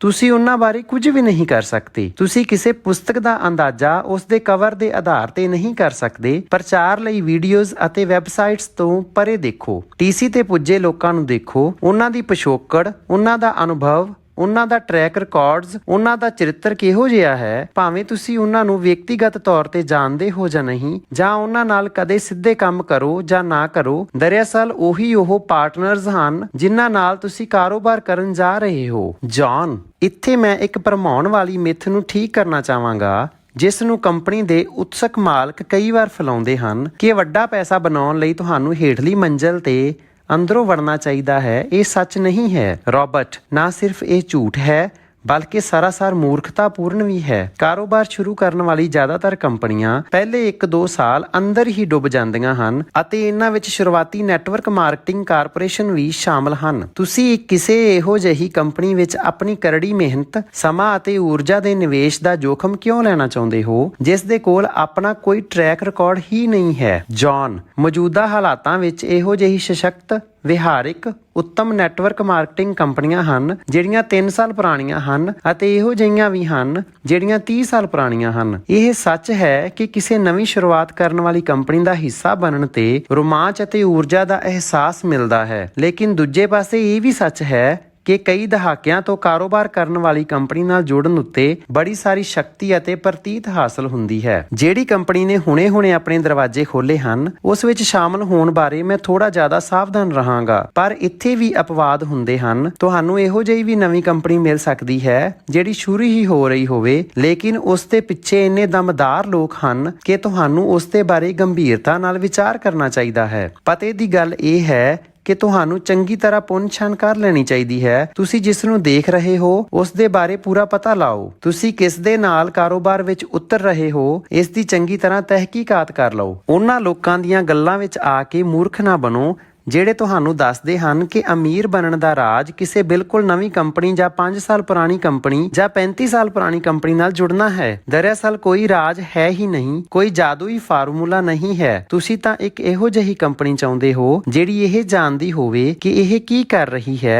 ਅਤੇ ਜਿਹੜੀ ਤੁਹਾਨੂੰ ਇਹ ਸਪਸ਼ਟ ਇਸ਼ਾਰਾ ਦੇਵੇ ਕਿ ਲੰਮੇ ਸਮੇਂ ਤੱਕ ਕੰਮ ਕਰਨ ਜਾ ਰਹੀ ਹੈ। ਕੀ ਕੰਪਨੀ ਅਜਮਾਈ ਹੋਈ ਕਾਰਜ ਯੋਜਨਾ ਪ੍ਰਦਾਨ ਕਰਦੀ ਹੈ? ਜੌਨ, ਸਭ ਤੋਂ ਜ਼ਿਆਦਾ ਆਮਦਨ ਦੇਣ ਵਾਲੀ ਨੈਟਵਰਕ ਮਾਰਕੀਟਿੰਗ ਕੰਪਨੀਆਂ ਤੁਹਾਡੇ ਕੋਲ ਇਹ ਆਸ ਨਹੀਂ ਕਰਦੀਆਂ ਕਿ ਤੁਸੀਂ ਨਵੇਂ ਸਿਰੇ ਤੋਂ ਪਹੀਏ ਦੀ ਖੋਜ ਕਰੋ। ਇਸ ਦੀ ਬਜਾਏ ਉਹ ਤੁਹਾਨੂੰ ਕੰਮ ਕਰਨ ਦੀ ਯੋਜਨਾਵਾਂ ਦਿੰਦੀਆਂ ਹਨ ਤਾਂ ਕਿ ਤੁਹਾਨੂੰ ਆਪਣੀ ਮਨਭਾਉਂਦੀ ਸਫਲਤਾ ਪਾਉਣ ਵਿੱਚ ਮਦਦ ਮਿਲੇ। ਮਿਸਾਲ ਲਈ, ਉਹਨਾਂ ਕੋਲ ਇੱਕ ਸਿਖਲਾਈ ਮਾਰਗਦਰਸ਼ਿਕਾ ਹੋਵੇਗੀ ਜਿਸ ਵਿੱਚ ਰੋਜ਼ਾਨਾ ਜਾਂ ਸਪਤਾਹਕ ਗਤੀਵਿਧੀਆਂ ਦਾ ਸੁਝਾਅ ਦਿੱਤਾ ਗਿਆ ਹੋਵੇਗਾ। ਕੁਝ ਕੰਪਨੀਆਂ ਕਾਰੋਬਾਰ ਦੇ ਮਾਲਕਾਂ ਨੂੰ ਇੱਕ ਵਿਅਕਤੀਗਤ ਵੈਬਸਾਈਟ ਬਣਾਉਣ ਦੀ ਪੇਸ਼ਕਸ਼ ਵੀ ਕਰਦੀਆਂ ਹਨ ਤਾਂ ਕਿ ਸੰਭਾਵਿਤ ਗਾਹਕਾਂ ਨੂੰ ਸਿੱਖਿਅਤ ਕਰਨ ਵਿੱਚ ਮਦਦ ਮਿਲੇ ਜਾਂ ਪ੍ਰੋਡਕਟਸ ਅਤੇ ਮੌਕੇ ਦੱਸਣ ਵਿੱਚ ਸਹੂਲੀਅਤ ਹੋਵੇ। CD, DVD ਪ੍ਰੋਡਕਟਸ ਜਾਂ ਪ੍ਰਿੰਟ ਮਟੀਰੀਅਲ ਵਰਗੇ ਆਲੇ ਦਰਜੇ ਦੇ ਪੇਸ਼ੇਵਾਰ ਪ੍ਰਸਤੁਤੀ ਸਾਧਨ ਅੱਜਕੱਲ ਆਮ ਨੈਟਵਰਕ ਮਾਰਕੀਟਿੰਗ ਦੇ ਟੂਲਬਾਕਸ ਦਾ ਸਧਾਰਨ ਹਿੱਸਾ ਬਣ ਚੁੱਕੇ ਹਨ। ਕੀ ਕੰਪਨੀ ਵਿਹਾਰਿਕ ਯੋਗਤਾਵਾਂ ਤੇ ਵਿਅਕਤੀਗਤ ਵਿਕਾਸ ਦੋਨਾਂ ਨੂੰ ਹੀ ਆਪਣੇ ਸਿੱਖਿਅਕ ਅਤੇ ਸਿਖਲਾਈ ਪ੍ਰੋਗਰਾਮਾਂ ਦਾ ਨਿਯਮਿਤ ਹਿੱਸਾ ਬਣਾਉਂਦੀ ਹੈ? ਮੈਂ ਹੁਣ ਤਾਈਂ ਬੜਾ ਕੁਝ ਸਪਸ਼ਟ ਕਰ ਦਿੱਤਾ ਹੈ ਕਿ ਮੈਂ ਤੁਹਾਨੂੰ ਮਿਲਣ ਵਾਲੀ ਸਿੱਖਿਆ ਅਤੇ ਸਿਖਲਾਈ ਨੂੰ ਤੁਹਾਡੇ ਨੈਟਵਰਕ ਮਾਰਕੀਟਿੰਗ ਅਨੁਭਵ ਦਾ ਸਭ ਤੋਂ ਮਹੱਤਵਪੂਰਨ ਪਹਿਲੂ ਮੰਨਦਾ ਹਾਂ, ਤੁਹਾਨੂੰ ਹੋਣ ਵਾਲੀ ਆਮਦਨ ਤੋਂ ਵੀ ਜ਼ਿਆਦਾ। ਇਸ ਲਈ ਇਹ ਸੁਨਿਸ਼ਚਿਤ ਕਰੋ ਕਿ ਇਹ ਲਾਭ ਉੱਥੇ ਹੋਣ। ਇਹ ਸੁਨਿਸ਼ਚਿਤ ਕਰੋ ਕਿ ਤੁਹਾਡੀ ਕੰਪਨੀ ਨਿਯਮਿਤ ਸਿਖਲਾਈ ਨੂੰ ਕਾਫੀ ਮਹੱਤਵ ਦਿੰਦੀ ਹੋਵੇ, ਵਿਹਾਰਿਕ ਯੋਗਤਾਵਾਂ ਵਿੱਚ ਵੀ, ਚਰਿੱਤਰਿਕ ਅਤੇ ਵਿਅਕਤੀਗਤ ਵਿਕਾਸ ਉੱਤੇ ਵੀ। ਦਹਾਕਿਆਂ ਤੋਂ ਇਸ ਉਦਯੋਗ ਦੇ ਲੀਡਰਸ ਜਾਣਦੇ ਹਨ ਕਿ ਬਿਹਤਰੀਨ ਪ੍ਰੇਰਕ ਅਤੇ ਸਿੱਖਿਅਕ ਸਮੱਗਰੀ ਦੀ ਨਿਯਮਿਤ ਖੁਰਾਕ ਨਾਲ ਉਹਨਾਂ ਨਾਲ ਜੁੜੇ ਹੋਏ ਲੋਕਾਂ ਨੂੰ ਫਾਇਦਾ ਹੁੰਦਾ ਹੈ। ਪੁਰਾਣੇ ਜ਼ਮਾਨੇ ਵਿੱਚ ਇਸ ਦੇ ਸਾਧਨ ਪੁਸਤਕਾਂ ਅਤੇ ਆਡੀਓ ਟੇਪਸ ਹੁੰਦੇ ਸਨ। 21ਵੀਂ ਸਦੀ ਵਿੱਚ ਇਹ CD, DVD, podcast, live teleconference ਅਤੇ ਵੈਬੀਨਾਰਸ ਹਨ। ਅਤੇ ਹਾਂ, ਪੁਸਤਕਾਂ ਕਦੇ ਵੀ ਫੈਸ਼ਨ ਤੋਂ ਬਾਹਰ ਨਹੀਂ ਹੁੰਦੀਆਂ। ਜੌਨ, ਅਤੇ ਲਾਈਵ ਪ੍ਰੋਗਰਾਮ ਵੀ। ਇੰਟਰਨੈਟ ਦੇ ਦੌਰ ਵਿੱਚ ਕਿਸੇ ਵੀ ਲਾਈਵ ਪ੍ਰੋਗਰਾਮ ਵਿੱਚ ਸਰੀਰਕ ਤੌਰ ਤੇ ਮੌਜੂਦ ਰਹਿਣ ਵਿੱਚ ਜਿਹੜੀ ਸ਼ਕਤੀਸ਼ਾਲੀ ਚੀਜ਼ ਹੁੰਦੀ ਹੈ ਉਸ ਨੂੰ ਕੋਈ ਹੋਰ ਸਾਧਨ ਪੂਰੀ ਤਰ੍ਹਾਂ ਉਤਪੰਨ ਨਹੀਂ ਕਰ ਸਕਦਾ। ਇਨ੍ਹਾਂ ਦਿਨਾਂ ਨੈਟਵਰਕ ਮਾਰਕੀਟਿੰਗ ਬਣਾਉਣ ਦਾ ਰੋਜ਼ਾਨਾ ਕਾਰੋਬਾਰ ਆਮ ਤੌਰ ਤੇ ਫੋਨ ਅਤੇ ਇੰਟਰਨੈਟ ਉੱਤੇ ਵੀ ਉਨਾ ਹੀ ਕੀਤਾ ਜਾਂਦਾ ਹੈ ਜਿੰਨਾ ਕਿ ਰੂਬਰੂ। ਲੇਕਿਨ ਤੁਸੀਂ ਹੁਣ ਵੀ ਦੇਖੋਗੇ ਕਿ ਬਿਹਤਰੀਨ ਕੰਪਨੀਆਂ ਆਪਣੇ ਵਾਰਸ਼ਿਕ, ਛਿਮਾਹੀ, ਤਿਮਾਹੀ ਜਾਂ ਮਾਸਿਕ ਪ੍ਰੋਗਰਾਮਾਂ ਤੇ ਬਹੁਤ ਜ਼ੋਰ ਦਿੰਦੀਆਂ ਹਨ। ਕਿਉਂ? ਉਹਨਾਂ ਦੇ ਸਿੱਖਿਅਕ, ਸਿਖਲਾਈ ਅਤੇ ਵਿਅਕਤੀਗਤ ਵਿਕਾਸ ਦੇ ਮਹੱਤਵ ਕਾਰਨ। ਉਂਝ ਸਿਰਫ ਨੈਟਵਰਕ ਮਾਰਕੀਟਿੰਗ ਕਾਰਪੋਰੇਸ਼ਨ ਹੀ ਤੁਹਾਡੀ ਸਿਖਲਾਈ ਤੇ ਸਿੱਖਿਆ ਦਾ ਧਿਆਨ ਨਹੀਂ ਰੱਖੇਗਾ। ਤੁਹਾਡੀ ਮਦਦ ਕਰਨ ਲਈ ਬੜੇ ਸਾਰੇ ਲੋਕ ਹੋਣਗੇ। ਤੁਹਾਨੂੰ ਇਸ ਕਾਰੋਬਾਰ ਵਿੱਚ ਸਿੱਧਾ ਲਿਆਉਣ ਵਾਲਾ ਵਿਅਕਤੀ, ਜਿਸ ਨੂੰ ਆਮ ਤੌਰ ਤੇ ਤੁਹਾਡਾ ਸਪਾਂਸਰ ਕਿਹਾ ਜਾਂਦਾ ਹੈ, ਉਸ ਵਿਅਕਤੀ ਦਾ ਸਪਾਂਸਰ ਅਤੇ ਇਸ ਤਰ੍ਹਾਂ ਦੀ ਸਪਾਂਸਰਸ਼ਿਪ ਦੀ ਪੂਰੀ ਲੜੀ ਤੁਹਾਡੀ ਅਪਲਾਈਨ। ਇਸ ਤੋਂ ਇਲਾਵਾ ਕੰਪਨੀ ਦੇ ਅਧਿਕਾਰੀ ਅਤੇ ਉਹ ਸਾਰੇ ਲੋਕ ਜਿਨ੍ਹਾਂ ਦੀ ਤੁਹਾਡੇ ਵਿਕਾਸ ਕਰਨ, ਸਿੱਖਣ ਅਤੇ ਸਫਲ ਹੋਣ ਵਿੱਚ ਦਿਲਚਸਪੀ ਹੈ। ਨੈਟਵਰਕ ਮਾਰਕੀਟਿੰਗ ਦੀ ਇੱਕ ਸੁੰਦਰਤਾ ਇਹ ਹੈ ਕਿ ਇਸ ਨੂੰ ਕੰਪਨੀਆਂ ਦੀ ਗਲਾ ਵੱਡੂ ਮੁਕਾਬਲੇ ਤੋਂ ਠੀਕ ਪੁੱਠਾ ਜਾਂ ਉਲਟ ਬਣਾਇਆ ਗਿਆ ਹੈ। ਕੰਪਨੀਆਂ ਵਿੱਚ ਤਾਂ ਤੁਹਾਡਾ ਸਭ ਤੋਂ ਚੰਗਾ ਦੋਸਤ ਵੀ ਅਗਲੇ ਪਾਇਦਾਨ ਤੇ ਪੁੱਜਣ ਲਈ ਤੁਹਾਨੂੰ ਮਿੱਧ ਕੇ ਅੱਗੇ ਨਿਕਲ ਸਕਦਾ ਹੈ। ਨੈਟਵਰਕ ਮਾਰਕੀਟਿੰਗ ਵਿੱਚ ਇਸ ਤਰ੍ਹਾਂ ਦੀ ਗਲਾ ਵੱਡੂ ਮੁਕਾਬਲਾ ਨਹੀਂ ਹੁੰਦਾ, ਸਿਰਫ ਇਸ ਲਈ ਕਿਉਂਕਿ ਤੁਹਾਡੀ ਸਫਲਤਾ ਤੇ ਤੁਹਾਡੇ ਸਪਾਂਸਰ ਅਤੇ ਅਪਲਾਈਨ ਦੀ ਸਫਲਤਾ ਵੀ ਨਿਸ਼ਚਿਤ ਹੁੰਦੀ ਹੈ। ਜਿਨ੍ਹਾਂ ਲੋਕਾਂ ਨੂੰ ਤੁਹਾਡੀ ਤਰੱਕੀ ਨਾਲ ਲਾਭ ਹੋਵੇਗਾ ਉਹ ਤਾਂ ਇਹ ਚਾਹਣਗੇ ਕਿ ਤੁਸੀਂ ਤਰੱਕੀ ਕਰਦੇ ਰਹੋ। ਕੀ ਕੰਪਨੀ ਦੀ ਪ੍ਰੋਡਕਟ ਲਾਈਨ ਜ਼ਬਰਦਸਤ, ਉੱਚ ਗੁਣਵੱਤਾ ਅਤੇ ਆਸਾਨੀ ਨਾਲ ਵੇਚਣਯੋਗ ਹੈ, ਜਿਸ ਬਾਰੇ ਤੁਸੀਂ ਜੋਸ਼ੀਲੇ ਹੋ ਸਕਦੇ ਹੋ। ਭਲੇ ਹੀ ਇਹ ਸਭ ਤੋਂ ਮਹੱਤਵਪੂਰਨ ਵਿਚਾਰਯੋਗ ਮੁੱਦਾ ਨਾ ਹੋਵੇ, ਲੇਕਿਨ ਕਿਸੇ ਕੰਪਨੀ ਦੀ ਪ੍ਰੋਡਕਟ ਲਾਈਨ ਅਤਿਅੰਤ ਮਹੱਤਵਪੂਰਨ ਹੁੰਦੀ ਹੈ। ਕਿਉਂ? ਮੂੰਹ ਜ਼ਬਾਨੀ ਪ੍ਰਚਾਰ ਕਰਨ। ਨੈਟਵਰਕ ਮਾਰਕੀਟਿੰਗ ਕੰਪਨੀਆਂ ਆਮ ਤੌਰ ਤੇ ਅਖਬਾਰਾਂ ਜਾਂ ਮੈਗਜ਼ੀਨਾਂ ਵਿੱਚ ਢੇਰ ਸਾਰੇ ਵਿਗਿਆਪਨ ਨਹੀਂ ਦਿੰਦੀਆਂ। ਤੁਹਾਨੂੰ ਹਰ ਥਾਂ ਉਹਨਾਂ ਦੇ ਪ੍ਰੋਡਕਟਸ ਦੇ ਬਿਲਬੋਰਡਸ ਜਾਂ ਟੀਵੀ ਵਿਗਿਆਪਨ ਨਜ਼ਰ ਨਹੀਂ ਆਉਂਦੇ। ਕਿਉਂ? ਕਿਉਂਕਿ ਉਹਨਾਂ ਦੇ ਪ੍ਰਚਾਰ ਦਾ ਮਾਡਲ ਬਿਲਕੁਲ ਵੱਖਰਾ ਹੈ। ਮਹਿੰਗੇ ਮਾਸ ਮੀਡੀਆ ਵਿੱਚ ਵਿਗਿਆਪਨ ਦੇਣ ਦੀ ਬਜਾਏ ਉਹ ਆਪਣੇ ਵਿਗਿਆਪਨ ਦਾ ਬਜਟ ਤੁਹਾਡੇ ਵਰਗੇ ਲੋਕਾਂ ਤੇ ਖਰਚ ਕਰਦੇ ਹਨ। ਜੌਨ, ਮੂੰਹ ਜ਼ਬਾਨੀ ਪ੍ਰਚਾਰ ਹੀ ਕਿਸੇ ਵਿਕਾਸਸ਼ੀਲ ਨੈਟਵਰਕ ਦੀ ਆਕਸੀਜਨ ਹੈ। ਲੋਕ ਦੂਜੇ ਲੋਕਾਂ ਨੂੰ ਆਪਣੇ ਪ੍ਰੋਡਕਟਸ, ਸੇਵਾਵਾਂ ਅਤੇ ਅਵਸਰ ਬਾਰੇ ਦੱਸਦੇ ਹਨ ਜਿਨ੍ਹਾਂ ਦਾ ਉਹ ਹਿੱਸਾ ਬਣ ਗਏ ਹਨ। ਇਸੇ ਵਜ੍ਹਾ ਨਾਲ ਨੈਟਵਰਕ ਮਾਰਕੀਟਿੰਗ ਮਾਡਲ ਵਿੱਚ ਉਹੀ ਪ੍ਰੋਡਕਟਸ ਤੇ ਸੇਵਾਵਾਂ ਸੱਚਮੁੱਚ ਹੀ ਚੰਗਾ ਪ੍ਰਦਰਸ਼ਨ ਕਰ ਪਾਉਂਦੀਆਂ ਹਨ ਜਿਨ੍ਹਾਂ ਬਾਰੇ ਲੋਕ ਰੋਮਾਂਚਿਤ ਹੋ ਸਕਣ, ਜਿਨ੍ਹਾਂ ਦੀ ਕੋਈ ਬਿਹਤਰੀਨ ਕਹਾਣੀ ਹੋਵੇ, ਜਿਨ੍ਹਾਂ ਵਿੱਚ ਕੋਈ ਉਭਾਰਨ ਵਾਲੇ ਤੱਥ ਹੋਣ ਜਾਂ ਅਨੂਠਾ ਇਤਿਹਾਸ ਹੋਵੇ, ਜਿਨ੍ਹਾਂ ਨਾਲ ਉਪਯੋਗ ਕਰਨ ਵਾਲੇ ਨੂੰ ਬੜਾ ਜ਼ਬਰਦਸਤ ਫਾਇਦਾ ਮਿਲਦਾ ਹੋਵੇ ਜਾਂ ਜਿਹੜਾ ਆਪਣੀ ਕਿਸਮ ਦਾ ਪਹਿਲਾ ਹੋਵੇ। ਇਹੋ ਜਿਹੇ ਪ੍ਰੋਡਕਟਸ ਜਾਂ ਸੇਵਾਵਾਂ ਜਿਨ੍ਹਾਂ ਦੀ ਕਹਾਣੀ ਅਨੂਠੀ ਹੋਵੇ। ਇੱਕ ਸ਼ਬਦ ਵਿੱਚ ਮੂੰਹ ਜ਼ਬਾਨੀ ਪ੍ਰਚਾਰ। ਦੇਖੋ, ਮੈਨੂੰ ਗਲਤ ਨਾ ਸਮਝਣਾ, ਮੈਂ ਅਤਕਥਨੀ ਪੂਰਨ ਜਾਂ ਝੂਠੇ ਪ੍ਰਚਾਰ ਬਾਰੇ ਨਹੀਂ ਬੋਲ ਰਿਹਾ ਹਾਂ। ਮੈਂ ਤਾਂ ਵਾਸਤਵਿਕ ਗੁਣ ਅਤੇ ਵਿਸ਼ੇਸ਼ਤਾਵਾਂ ਬਾਰੇ ਦੱਸ ਰਿਹਾ ਹਾਂ। ਤੁਹਾਡੀ ਪ੍ਰੋਡਕਟਸ ਨੂੰ ਸੱਚਮੁੱਚ ਅਨੂਠਾ ਸੌਦਾ ਦਿਖਣਾ ਚਾਹੀਦਾ ਹੈ। ਇਹ ਕਹਿਣ ਤੋਂ ਬਾਅਦ ਇਸ ਗੱਲ ਨੂੰ ਯਾਦ ਰੱਖਣਾ ਵੀ ਮਹੱਤਵਪੂਰਨ ਹੈ ਕਿ ਕੋਈ ਵੀ ਇੱਕ ਸ੍ਰੇਸ਼ਟ ਪ੍ਰੋਡਕਟ ਨਹੀਂ ਹੁੰਦਾ। ਹਜ਼ਾਰਾਂ ਵਧੀਆ ਪ੍ਰੋਡਕਟਸ ਜਾਂ ਸੇਵਾਵਾਂ ਲਈ ਥਾਂ ਹੁੰਦੀ ਹੈ। ਕੁਝ ਹੱਦ ਤੱਕ ਬਿਹਤਰੀਨ ਪ੍ਰੋਡਕਟ ਚੁਣਨਾ ਇੱਕ ਨਿਹਾਇਤ ਵਿਅਕਤੀਗਤ ਚੀਜ਼ ਹੁੰਦੀ ਹੈ। ਕੁਝ ਲੋਕਾਂ ਦਾ ਰੁਝਾਨ ਚਮੜੀ ਦੀ ਦੇਖਭਾਲ ਵਾਲੇ ਪ੍ਰੋਡਕਟ ਉੱਤੇ ਹੁੰਦਾ ਹੈ ਤੇ ਕੁਝ ਦਾ ਪਾਲਣ ਪੋਸ਼ਣ ਕਰਨ ਵਾਲੇ ਜਾਂ ਟੈਕਨੋਲੋਜੀ ਉੱਤੇ। ਕੀ ਪ੍ਰੋਡਕਟ ਲਈ ਸ਼ਕਤੀਸ਼ਾਲੀ ਬਾਜ਼ਾਰ ਹੈ? ਕੀ ਇਹ ਬਹੁਤ ਸਾਰੇ ਲੋਕਾਂ ਨੂੰ ਆਕਰਸ਼ਕ ਲੱਗੇਗਾ? ਕੀ ਇਸ ਦਾ ਮੁੱਲ ਮੁਕਾਬਲੇਯੋਗ ਹੈ? ਕੀ ਤੁਹਾਨੂੰ ਪ੍ਰੋਡਕਟ ਦੇ ਮਹੱਤਵ ਉੱਤੇ ਭਰੋਸਾ ਹੈ ਅਤੇ ਤੁਸੀਂ ਇਸ ਦਾ ਵਿਅਕਤੀਗਤ ਉਪਯੋਗ ਕਰੋਗੇ? ਕੀ ਇਸ ਦੀ ਕੋਈ ਬਿਹਤਰੀਨ ਕਹਾਣੀ ਹੈ ਜਿਹੜੀ ਸੁਣਾਈ ਜਾ ਸਕਦੀ ਹੋਵੇ? ਜਦੋਂ ਤੁਸੀਂ ਪ੍ਰੋਡਕਟ ਬਾਰੇ ਪੂਰੇ ਜੋਸ਼ ਨਾਲ ਦੱਸੋਗੇ ਤਾਂ ਸਾਹਮਣੇ ਵਾਲੇ ਦੇ ਰੋਮਾਂਚਿਤ ਹੋਣ ਦੀ ਜ਼ਿਆਦਾ ਸੰਭਾਵਨਾ ਰਹਿੰਦੀ ਹੈ। 21ਵੀਂ ਸਦੀ ਦਾ ਕਾਰੋਬਾਰ। Robert T Kiyosaki. ਭਾਗ 3, ਅਧਿਆਇ 19। ਇਹਨਾਂ ਵਿੱਚੋਂ ਕਿਹੜੀਆਂ ਚੀਜ਼ਾਂ ਦੀ ਲੋੜ ਹੁੰਦੀ ਹੈ? ਆਪਣਾ ਸਫਲ ਨੈਟਵਰਕ ਮਾਰਕੀਟਿੰਗ ਕਾਰੋਬਾਰ ਬਣਾਉਣ ਲਈ ਤੁਹਾਨੂੰ ਕਿਹੜੀਆਂ ਚੀਜ਼ਾਂ ਦੀ ਲੋੜ ਹੁੰਦੀ ਹੈ? ਲੇਕਿਨ ਪਹਿਲਾਂ ਅਸੀਂ ਇਹ ਦੇਖ ਲਈਏ ਕਿ ਇਸ ਵਿੱਚ ਕਿਹੜੀਆਂ ਚੀਜ਼ਾਂ ਦੀ ਲੋੜ ਨਹੀਂ ਹੁੰਦੀ। ਤੁਹਾਨੂੰ MBA ਜਾਂ ਉੱਚੀ ਵਿਹਾਰਿਕ ਪਿਛੋਕੜ ਦੀ ਲੋੜ ਨਹੀਂ ਹੁੰਦੀ। ਦੁਹਰਾਓ ਸ਼ਬਦ ਨੂੰ ਯਾਦ ਰੱਖੋ। ਨੈਟਵਰਕ ਮਾਰਕੀਟਿੰਗ ਵਿੱਚ ਉਹੀ ਰਣਨੀਤੀ ਸਾਰਿਆਂ ਤੋਂ ਵਧੀਆ ਢੰਗ ਨਾਲ ਕੰਮ ਕਰਦੀ ਹੈ ਜਿਨ੍ਹਾਂ ਦਾ ਸਭ ਤੋਂ ਚੰਗੀ ਤਰ੍ਹਾਂ ਦੁਹਰਾਓ ਕੀਤਾ ਜਾ ਸਕਦਾ ਹੈ। ਨੈਟਵਰਕ ਮਾਰਕੀਟਿੰਗ B ਕੁਆਡਰੈਂਟ ਦੇ ਬਿਜ਼ਨਸ ਮਾਡਲ ਲਈ ਉਹੀ ਕੰਮ ਕਰਦਾ ਹੈ ਜਿਹੜਾ ਹੈਨਰੀ ਫੋਰਡ ਨੇ ਕਾਰ ਉਦਯੋਗ ਲਈ ਕੀਤਾ ਸੀ। ਇਹ ਹਿੱਸਿਆਂ ਨੂੰ ਜੋੜਨ ਦੀ ਪ੍ਰਕਿਰਿਆ ਨੂੰ ਘੱਟ ਕਰ ਦਿੰਦਾ ਹੈ ਜਿਨ੍ਹਾਂ ਦਾ ਵਿਆਪਕ ਉਤਪਾਦਨ ਕੀਤਾ ਜਾ ਸਕਦਾ ਹੈ। ਜੌਨ, ਸਫਲ ਨੈਟਵਰਕ ਮਾਰਕੀਟਿੰਗ ਕਾਰੋਬਾਰ ਹੱਥਾਂ ਨਾਲ ਬਣੀ ਬੇਜੋੜ ਪੇਂਟਿੰਗ ਨਹੀਂ ਹੈ ਜਿਸ ਨੂੰ ਕਿਸੇ ਵਿਅਕਤੀ ਨੇ ਆਪਣੇ ਨਿਪੁੰਨ ਹੱਥਾਂ ਨਾਲ ਬਣਾਇਆ ਹੋਵੇ। ਇਹ ਤਾਂ ਸਾਦਗੀ ਦੀ ਇੱਕ ਸਿੰਫਨੀ ਹੈ ਜਿਸ ਵਿੱਚ ਲੱਖਾਂ ਹੱਥਾਂ ਦਾ ਯੋਗਦਾਨ ਹੈ। ਤੁਹਾਨੂੰ ਵੇਚਣ ਵਿੱਚ ਬਿਹਤਰੀਨ ਹੋਣ ਦੀ ਲੋੜ ਨਹੀਂ ਹੈ। ਇੱਕ ਵਾਰੀ ਫਿਰ, ਜਿਹੜੇ ਲੋਕ ਨੈਟਵਰਕ ਮਾਰਕੀਟਿੰਗ ਵਿੱਚ ਨਹੀਂ ਹਨ ਉਹਨਾਂ ਨੂੰ ਅਕਸਰ ਇਸ ਕਾਰੋਬਾਰ ਬਾਰੇ ਜਿਹੜੀ ਸਭ ਤੋਂ ਵੱਡੀ ਗਲਤਫਹਿਮੀ ਹੁੰਦੀ ਹੈ ਉਹਨਾਂ ਵਿੱਚੋਂ ਇੱਕ ਇਹ ਕਿ ਸਫਲ ਹੋਣ ਲਈ ਤੁਹਾਨੂੰ ਪੈਦਾਇਸ਼ੀ ਸੇਲਜ਼ਮੈਨ ਹੋਣ ਦੀ ਲੋੜ ਹੁੰਦੀ ਹੈ। ਕੋਈ ਵੀ ਚੀਜ਼ ਸੱਚਾਈ ਤੋਂ ਇੰਨੀ ਦੂਰ ਨਹੀਂ ਹੋ ਸਕਦੀ। ਅਸਲ ਵਿੱਚ ਇਸ ਵਿਚਾਰ ਕਾਰਨ ਤੁਹਾਨੂੰ ਨੈਟਵਰਕ ਮਾਰਕੀਟਿੰਗ ਵਿੱਚ ਨੁਕਸਾਨ ਹੋਵੇਗਾ। ਕਿਉਂਕਿ ਇਹ ਬਿਹਤਰੀਨ ਸੇਲਜ਼ਮੈਨ ਕਿਸਮ ਦੇ ਲੋਕਾਂ ਦਾ ਦੂਜੇ ਲੋਕ ਦੁਹਰਾ ਜਾਂ ਨਕਲ ਨਹੀਂ ਕਰ ਸਕਦੇ। ਜੌਨ, ਯਾਦ ਰੱਖੋ, ਇਹ ਮੁੱਢਲੇ ਤੌਰ ਤੇ ਵੇਚਣ ਨਾਲ ਸੰਬੰਧਿਤ ਕਾਰੋਬਾਰ ਨਹੀਂ ਹੈ। ਇਹ ਤਾਂ ਸਿੱਖਿਅਤ ਕਰਨ ਵਾਲਾ, ਟੀਮ ਬਣਾਉਣ ਵਾਲਾ ਅਤੇ ਅਗਵਾਈ ਕਰਨ ਵਾਲਾ ਕਾਰੋਬਾਰ ਹੈ। ਤੁਹਾਡਾ ਕੰਮ ਬਹੁਤ ਸਾਰੇ ਪ੍ਰੋਡਕਟਸ ਵੇਚਣਾ ਨਹੀਂ ਹੈ ਅਤੇ ਨਾ ਹੀ ਬੜੇ ਸਾਰੇ ਲੋਕਾਂ ਨੂੰ ਬਹੁਤ ਸਾਰੇ ਪ੍ਰੋਡਕਟ ਵੇਚਣਾ ਸਿਖਾਉਣਾ ਹੈ। ਇਹ ਤਾਂ ਲੋਕਾਂ ਦੀ ਅਗਵਾਈ ਕਰਨਾ ਹੈ, ਉਹਨਾਂ ਨੂੰ ਸਿਖਲਾਈ ਦੇਣਾ ਅਤੇ ਤਿਆਰ ਕਰਨਾ ਹੈ। ਇਹ ਸਭ ਤੋਂ ਪਹਿਲਾਂ ਨੈਟਵਰਕ ਬਣਾਉਣ ਬਾਰੇ ਹੈ। ਰਾਬਰਟ, ਅਸਲ ਮੁੱਦਾ ਵੇਚਣਾ ਨਹੀਂ ਹੈ, ਅਸਲ ਮੁੱਦਾ ਤਾਂ ਨੈਟਵਰਕ ਬਣਾਉਣਾ ਹੈ। ਜੌਨ, ਬਿਲਕੁਲ, ਤੁਹਾਨੂੰ ਆਪਣੀ ਨੌਕਰੀ ਛੱਡਣ ਦੀ ਲੋੜ ਨਹੀਂ ਹੈ। ਦਰਅਸਲ ਬਿਹਤਰ ਇਹੀ ਰਹੇਗਾ ਕਿ ਨੈਟਵਰਕ ਮਾਰਕੀਟਿੰਗ ਵਿੱਚ ਸ਼ੁਰੂਆਤ ਕਰਨ ਵੇਲੇ ਤੁਸੀਂ ਆਪਣੀ ਨੌਕਰੀ ਨਾ ਛੱਡੋ। ਇੱਕ ਗੱਲ ਤਾਂ ਇਹ ਹੈ ਕਿ ਆਪਣਾ ਖੁਦ ਦਾ ਕਾਰੋਬਾਰ ਸ਼ੁਰੂ ਕਰਨਾ ਕਿਸੇ ਵੀ ਨੌਕਰੀ ਨੂੰ ਸ਼ੁਰੂ ਕਰਨ ਵਰਗਾ ਨਹੀਂ ਹੁੰਦਾ। ਜਿੱਥੇ ਜਾਂਦੇ ਹੀ ਤੁਹਾਨੂੰ ਤਨਖਾਹ ਮਿਲਣ ਲੱਗਦੀ ਹੈ। ਨੈਟਵਰਕ ਬਣਾਉਣ ਵਿੱਚ ਸਮਾਂ ਲੱਗਦਾ ਹੈ, ਇਸ ਨੂੰ ਸਮਾਂ ਦਿਓ। ਜੌਨ। ਅਤੇ ਸਿਰਫ ਆਰਥਿਕ ਕਾਰਨਾਂ ਨਾਲ ਨਹੀਂ, ਭਲੇ ਹੀ ਆਰਥਿਕ ਦ੍ਰਿਸ਼ਟੀ ਤੋਂ ਤੁਹਾਨੂੰ ਆਪਣੀ ਨੌਕਰੀ ਛੱਡਣ ਵਿੱਚ ਕੋਈ ਦਿੱਕਤ ਨਾ ਹੋਵੇ, ਲੇਕਿਨ ਕਈ ਨਵੇਂ ਨੈਟਵਰਕਰਜ਼ ਪਾਉਂਦੇ ਹਨ ਕਿ ਇੱਕ ਵਾਰੀ ਜਦੋਂ ਉਹਨਾਂ ਦਾ ਕਾਰੋਬਾਰ ਚੱਲ ਪੈਂਦਾ ਹੈ ਤਾਂ ਸਹਿਕਰਮੀਆਂ ਨਾਲ ਜੁੜੇ ਰਹਿਣ ਨਾਲ ਉਹਨਾਂ ਨੂੰ ਇਹ ਲਾਭ ਹੋ ਸਕਦਾ ਹੈ ਕਿ ਉਹ ਸੰਭਾਵਿਤ ਪਾਰਟਨਰ ਬਣ ਜਾਣ ਜਾਂ ਸੰਭਾਵਿਤ ਪਾਰਟਨਰ ਨੂੰ ਰੈਫਰਲਸ ਦੇ ਸਕਣ। ਬਹੁ ਗਿਣਤੀ ਨੈਟਵਰਕ ਮਾਰਕੀਟਰਜ਼ ਇਹ ਕਾਰੋਬਾਰ ਪਾਰਟ ਟਾਈਮ ਕਰਦੇ ਹਨ। ਡਾਇਰੈਕਟ ਸੇਲਿੰਗ ਐਸੋਸੀਏਸ਼ਨ ਵੱਲੋਂ ਕੀਤੇ ਗਏ 2008 ਦੇ ਨੈਸ਼ਨਲ ਸੇਲਜ਼ ਫੋਰਸ ਸਰਵੇ ਤੋਂ ਪਤਾ ਚੱਲਦਾ ਹੈ ਕਿ 8 ਨੈਟਵਰਕ ਮਾਰਕੀਟਰਜ਼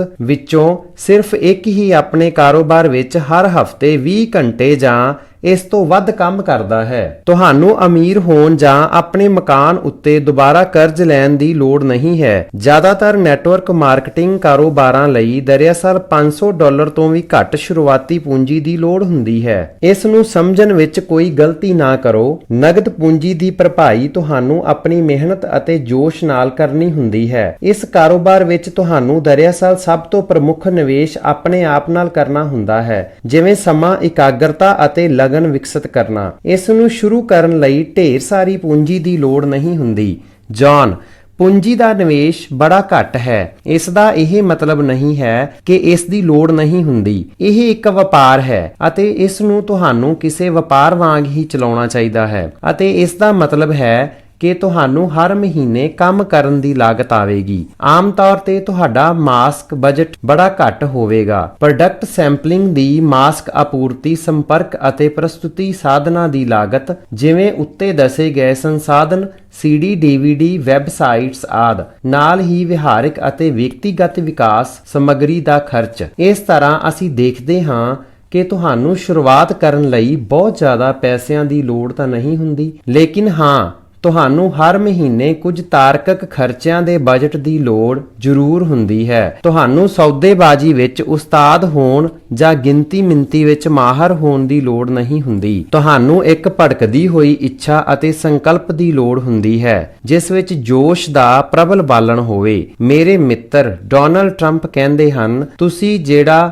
ਕੁਝ ਕਰਦੇ ਹੋ ਉਸ ਨਾਲ ਤੁਹਾਨੂੰ ਪ੍ਰੇਮ ਹੋਣਾ ਚਾਹੀਦਾ ਹੈ। ਜੋਸ਼ ਤੋਂ ਬਿਨਾਂ ਮਹਾਨ ਸਫਲਤਾ ਮਿਲਣੀ ਮੁਸ਼ਕਲ ਹੈ। ਉਦਮੀ ਦੇ ਤੌਰ ਤੇ ਤੁਹਾਨੂੰ ਜਿਹੜਾ ਕੁਝ ਕਰ ਰਹੇ ਹੋ, ਜੇਕਰ ਤੁਸੀਂ ਉਸ ਨੂੰ ਲੈ ਕੇ ਜੋਸ਼ੀਲੇ ਨਹੀਂ ਹੋ ਤਾਂ ਤੁਹਾਨੂੰ ਮੁਸ਼ਕਲਾਂ ਦਾ ਸਾਹਮਣਾ ਕਰਨਾ ਹੋਵੇਗਾ। ਇਹ ਕੁਝ ਇਹੋ ਜਿਹੀਆਂ ਗੱਲਾਂ ਹਨ ਜਿਨ੍ਹਾਂ ਦੀ ਲੋੜ ਤੁਹਾਨੂੰ ਸਫਲ ਨੈਟਵਰਕ ਮਾਰਕੀਟਿੰਗ ਕਾਰੋਬਾਰ ਬਣਾਉਣ ਲਈ ਨਹੀਂ ਹੁੰਦੀ। ਹੁਣ ਆਓ ਇਸ ਗੱਲ ਉੱਤੇ ਨਜ਼ਰਸਾਨੀ ਕਰੀਏ ਕਿ ਤੁਹਾਨੂੰ ਕਿਹੜੀਆਂ ਗੱਲਾਂ ਦੀ ਲੋੜ ਹੁੰਦੀ ਹੈ। ਤੁਹਾਨੂੰ ਆਪਣੇ ਨਾਲ ਇਮਾਨਦਾਰ ਹੋਣ ਦੀ ਲੋੜ ਹੁੰਦੀ ਹੈ। 20 ਕੁਆਡਰੈਂਟ ਦਾ ਕਾਰੋਬਾਰ ਬਣਾਉਣਾ ਸੌਖਾ ਨਹੀਂ ਹੁੰਦਾ। ਤੁਹਾਨੂੰ ਆਪਣੇ ਆਪ ਕੋਲੋਂ ਇਹ ਪੁੱਛਣ ਦੀ ਲੋੜ ਹੁੰਦੀ ਹੈ ਕਿ ਮੇਰੇ ਕੋਲ ਉਹ ਸਾਰਾ ਕੁਝ ਹੈ ਜਿਸ ਦੀ ਮੈਨੂੰ ਲੋੜ ਹੈ। ਕੀ ਮੈਂ ਆਪਣੇ ਆਰਾਮਦਾਈ ਦਾਇਰੇ ਤੋਂ ਬਾਹਰ ਪੈਰ ਰੱਖਣ ਦਾ ਚਾਹਵੰਦ ਹਾਂ? ਕੀ ਮੈਂ ਦੂਜਿਆਂ ਦੀ ਅਗਵਾਈ ਵਿੱਚ ਚੱਲਣ ਅਤੇ ਨਾਲ ਹੀ ਅਗਵਾਈ ਕਰਨ ਨੂੰ ਸਿੱਖਣ ਦਾ ਚਾਹਵੰਦ ਹਾਂ? ਕੀ ਮੇਰੇ ਅੰਦਰ ਇੱਕ ਅਮੀਰ ਆਦਮੀ ਛੁਪਿਆ ਹੋਇਆ ਹੈ ਜਿਹੜਾ ਬਾਹਰ ਆਉਣ ਨੂੰ ਤਿਆਰ ਹੈ?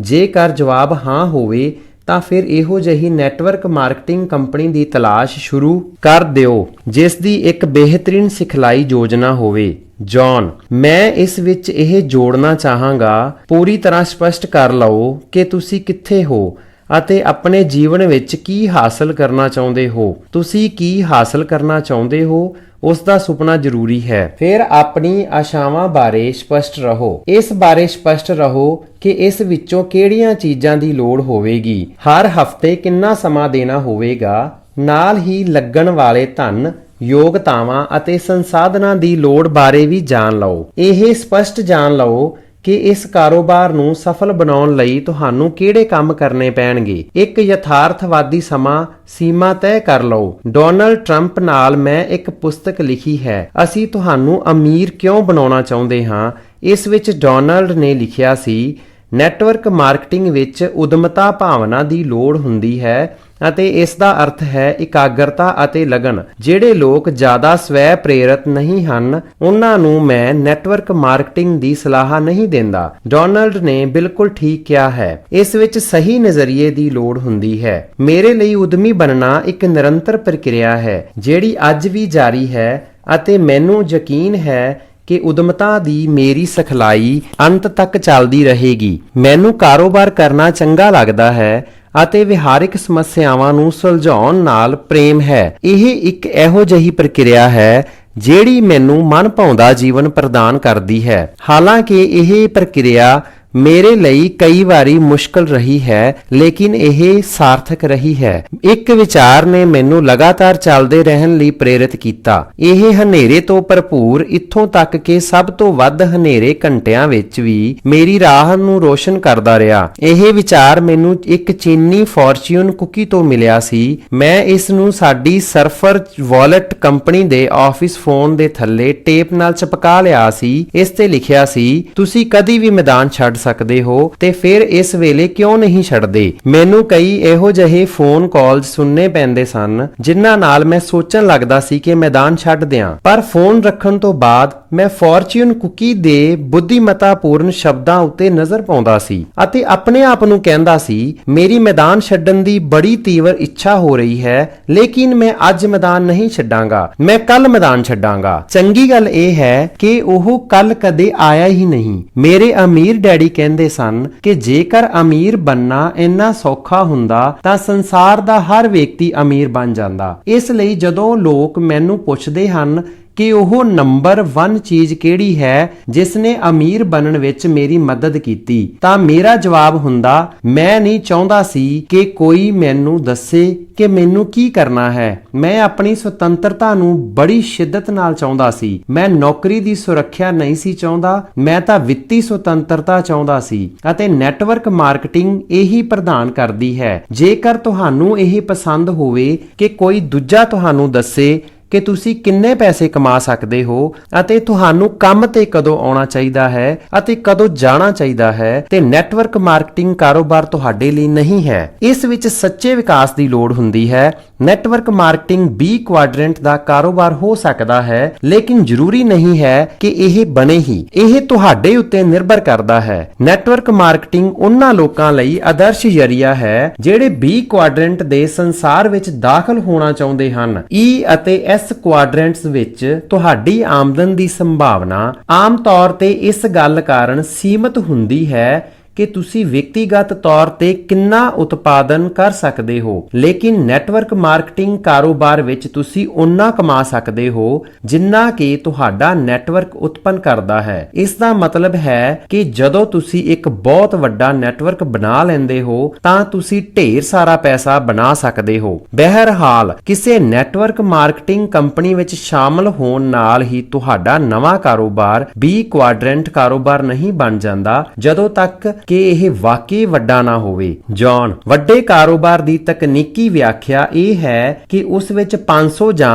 ਉਸ ਤੋਂ ਵੱਧ ਲੋਕ ਹੁੰਦੇ ਹਨ। ਇੱਕ ਵਾਰ ਫਿਰ ਆਮ ਤੌਰ ਤੇ ਇਨ੍ਹਾਂ 500 ਲੋਕਾਂ ਨੂੰ ਕਰਮਚਾਰੀਆਂ ਦੇ ਰੂਪ ਵਿੱਚ ਪਰਿਭਾਸ਼ਿਤ ਕੀਤਾ ਜਾਂਦਾ ਹੈ, ਲੇਕਿਨ ਮੁੱਦੇ ਦੀ ਗੱਲ ਲੋਕਾਂ ਦੀ ਗਿਣਤੀ ਹੈ। ਜਦੋਂ ਤੁਸੀਂ 500 ਜਾਂ ਵੱਧ ਸੁਤੰਤਰ ਪ੍ਰਤੀਨਿਧੀਆਂ ਦਾ ਨੈਟਵਰਕ ਬਣਾ ਲੈਂਦੇ ਹੋ ਤਾਂ ਤੁਸੀਂ ਨਿਸ਼ਚਿਤ ਤੌਰ ਤੇ ਇੱਕ ਵੱਡੇ ਜਾਂ B ਕੁਆਡਰੈਂਟ ਦੇ ਕਾਰੋਬਾਰ ਦੀ ਵਿਆਖਿਆ ਉੱਤੇ ਖਰੇ ਉਤਰਦੇ ਹੋ। ਇਹ ਆਮ ਜਿਹੀ ਗੱਲ ਹੈ ਕਿ ਕਿਸੇ ਵਿਅਕਤੀ ਦਾ ਨੈਟਵਰਕ ਸੰਗ ਵੱਧਦੇ ਕਈ ਹਜ਼ਾਰ ਲੋਕਾਂ ਦਾ ਬਣ ਜਾਏ ਅਤੇ 10,000 ਨੂੰ ਪਾਰ ਕਰ ਜਾਏ। ਉਂਝ ਲੱਖਾਂ ਦੇ ਨੈਟਵਰਕ ਸੰਗ ਦੇਖਣਾ ਵੀ ਅਸਾਧਾਰਨ ਨਹੀਂ ਹੈ। ਨੈਟਵਰਕ ਮਾਰਕੀਟਿੰਗ ਕਾਰੋਬਾਰ ਵਿੱਚ ਨਵੇਂ ਆਉਣ ਵਾਲੇ ਲੋਕ ਅਕਸਰ ਆਪਣੇ ਸ਼ੁਰੂਆਤੀ ਨੈਟਵਰਕ ਦੀ ਆਮਦਨ ਨੂੰ ਮੁਫਤ ਪੈਸਾ ਮੰਨਣ ਦੀ ਗਲਤੀ ਕਰ ਬੈਠਦੇ ਹਨ, ਜਿਸ ਨੂੰ ਉਹ ਪਹਿਲੇ ਦਿਨ ਤੋਂ ਹੀ ਉਡਾ ਸਕਦੇ ਹਨ। ਲੇਕਿਨ ਜਦੋਂ ਤੁਹਾਡੇ ਨੈਟਵਰਕ ਵਿੱਚ ਸਿਰਫ 5, 10, 50, 100 ਜਾਂ 200 ਲੋਕ ਹੀ ਹੁੰਦੇ ਹਨ ਤਾਂ ਸਮਝ ਲਓ ਤੁਹਾਡਾ ਨਵਾਂ ਕਾਰੋਬਾਰ ਅਜੇ ਵੀ ਆਪਣੇ ਬਚਪਨ ਵਿੱਚ ਹੀ ਹੈ। ਇਹ ਹੁਣ ਵੀ ਵੱਡੇ ਕਾਰੋਬਾਰ ਦੀ ਲੜੀ ਵਿੱਚ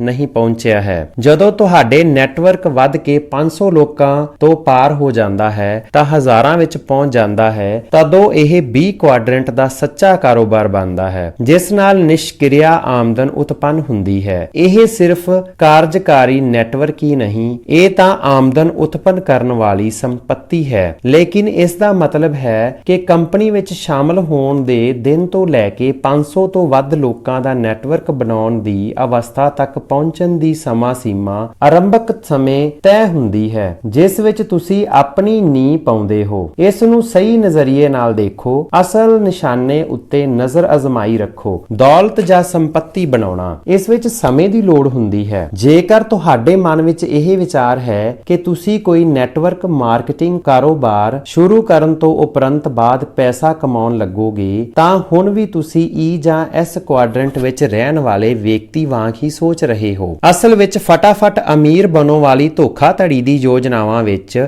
ਈ ਅਤੇ ਐਸ ਕੁਆਡਰੈਂਟਸ ਦੇ ਲੋਕ ਹੀ ਸਾਰਿਆਂ ਤੋਂ ਜ਼ਿਆਦਾ ਫਸਦੇ ਹਨ। ਜੌਨ, ਨੈਟਵਰਕ ਮਾਰਕੀਟਿੰਗ ਵਿੱਚ ਫਟਾਫਟ ਅਮੀਰ ਬਣੋ ਵਰਗੀ ਕੋਈ ਚੀਜ਼ ਨਹੀਂ ਹੁੰਦੀ। ਹਾਲਾਂਕਿ ਇਸ ਕਾਰੋਬਾਰ ਦੀ ਗਤੀਵਿਧੀਆਂ ਸੌਖੀਆਂ ਹਨ, ਲੇਕਿਨ ਉਹਨਾਂ ਵਿੱਚ ਸਮਾਂ ਅਤੇ ਯਤਨ ਦੋਨਾਂ ਦੀ ਹੀ ਲੋੜ ਹੁੰਦੀ ਹੈ, ਜਿਹੜੀ ਨਿਸ਼ਕਰੀਆ ਆਮਦਨ ਦੀ ਬੁਨਿਆਦ ਹੈ। DSA ਦਾ ਕਹਿਣਾ ਹੈ ਕਿ ਜਿਹੜੇ 10 ਲੋਕਾਂ ਨਾਲ ਤੁਸੀਂ ਸੰਪਰਕ ਕਰੋਗੇ, ਔਸਤਨ ਉਹਨਾਂ ਵਿੱਚੋਂ ਇੱਕ ਹੀ ਅਵਸਰ ਬਾਰੇ ਜਾਣਨ ਲਈ ਹਾਂ ਕਹੇਗਾ। ਪਰ ਕਾਰੋਬਾਰੀ ਅਨੁਭਵ ਵਧਣ ਨਾਲ ਇਹ ਔਸਤ ਵੀ ਬਿਹਤਰ ਹੁੰਦਾ ਜਾਂਦਾ ਹੈ। ਯਾਦ ਰੱਖੋ, ਇਹ ਗਿਣਤੀ ਛੋਟੀ ਨਹੀਂ, ਵੱਡੇ ਪੈਮਾਨੇ ਉੱਤੇ ਜ਼ਿਆਦਾ ਸੱਚ ਹੁੰਦੀ ਹੈ। ਹੋ ਸਕਦਾ ਹੈ ਕਿ ਸਿਰਫ 10 ਸੰਪਰਕਾਂ ਨਾਲ ਤੁਹਾਡਾ ਇਹ ਔਸਤ ਨਾ ਰਹੇ, ਲੇਕਿਨ 100 ਸੰਪਰਕਾਂ ਦੇ ਮਾਮਲੇ ਵਿੱਚ ਤੁਹਾਡਾ ਔਸਤ ਕਮੋਬੈਸ਼ ਇਹੀ ਰਹੇਗਾ। ਸਾਲਾਂ ਤੱਕ ਕੁਝ ਲੋਕਾਂ ਨੇ ਨੈਟਵਰਕ ਮਾਰਕੀਟਿੰਗ ਕਾਰੋਬਾਰ ਨੂੰ ਦੌਲਤ ਦੇ ਤੀਵਰ ਰਾਹ ਵਜੋਂ ਪ੍ਰਚਾਰਿਤ ਕੀਤਾ। ਜ਼ਾਹਰ ਹੈ ਇਹ ਸਰਾਸਰ ਬਕਵਾਸ ਹੈ। ਨੈਟਵਰਕ ਮਾਰਕੀਟਿੰਗ ਵਿੱਚ ਜਿਨ੍ਹਾਂ ਲੋਕਾਂ ਨੇ ਅਗਵਾਈ ਯੋਗਤਾਵਾਂ ਵਿਕਸਿਤ ਕੀਤੀਆਂ ਹਨ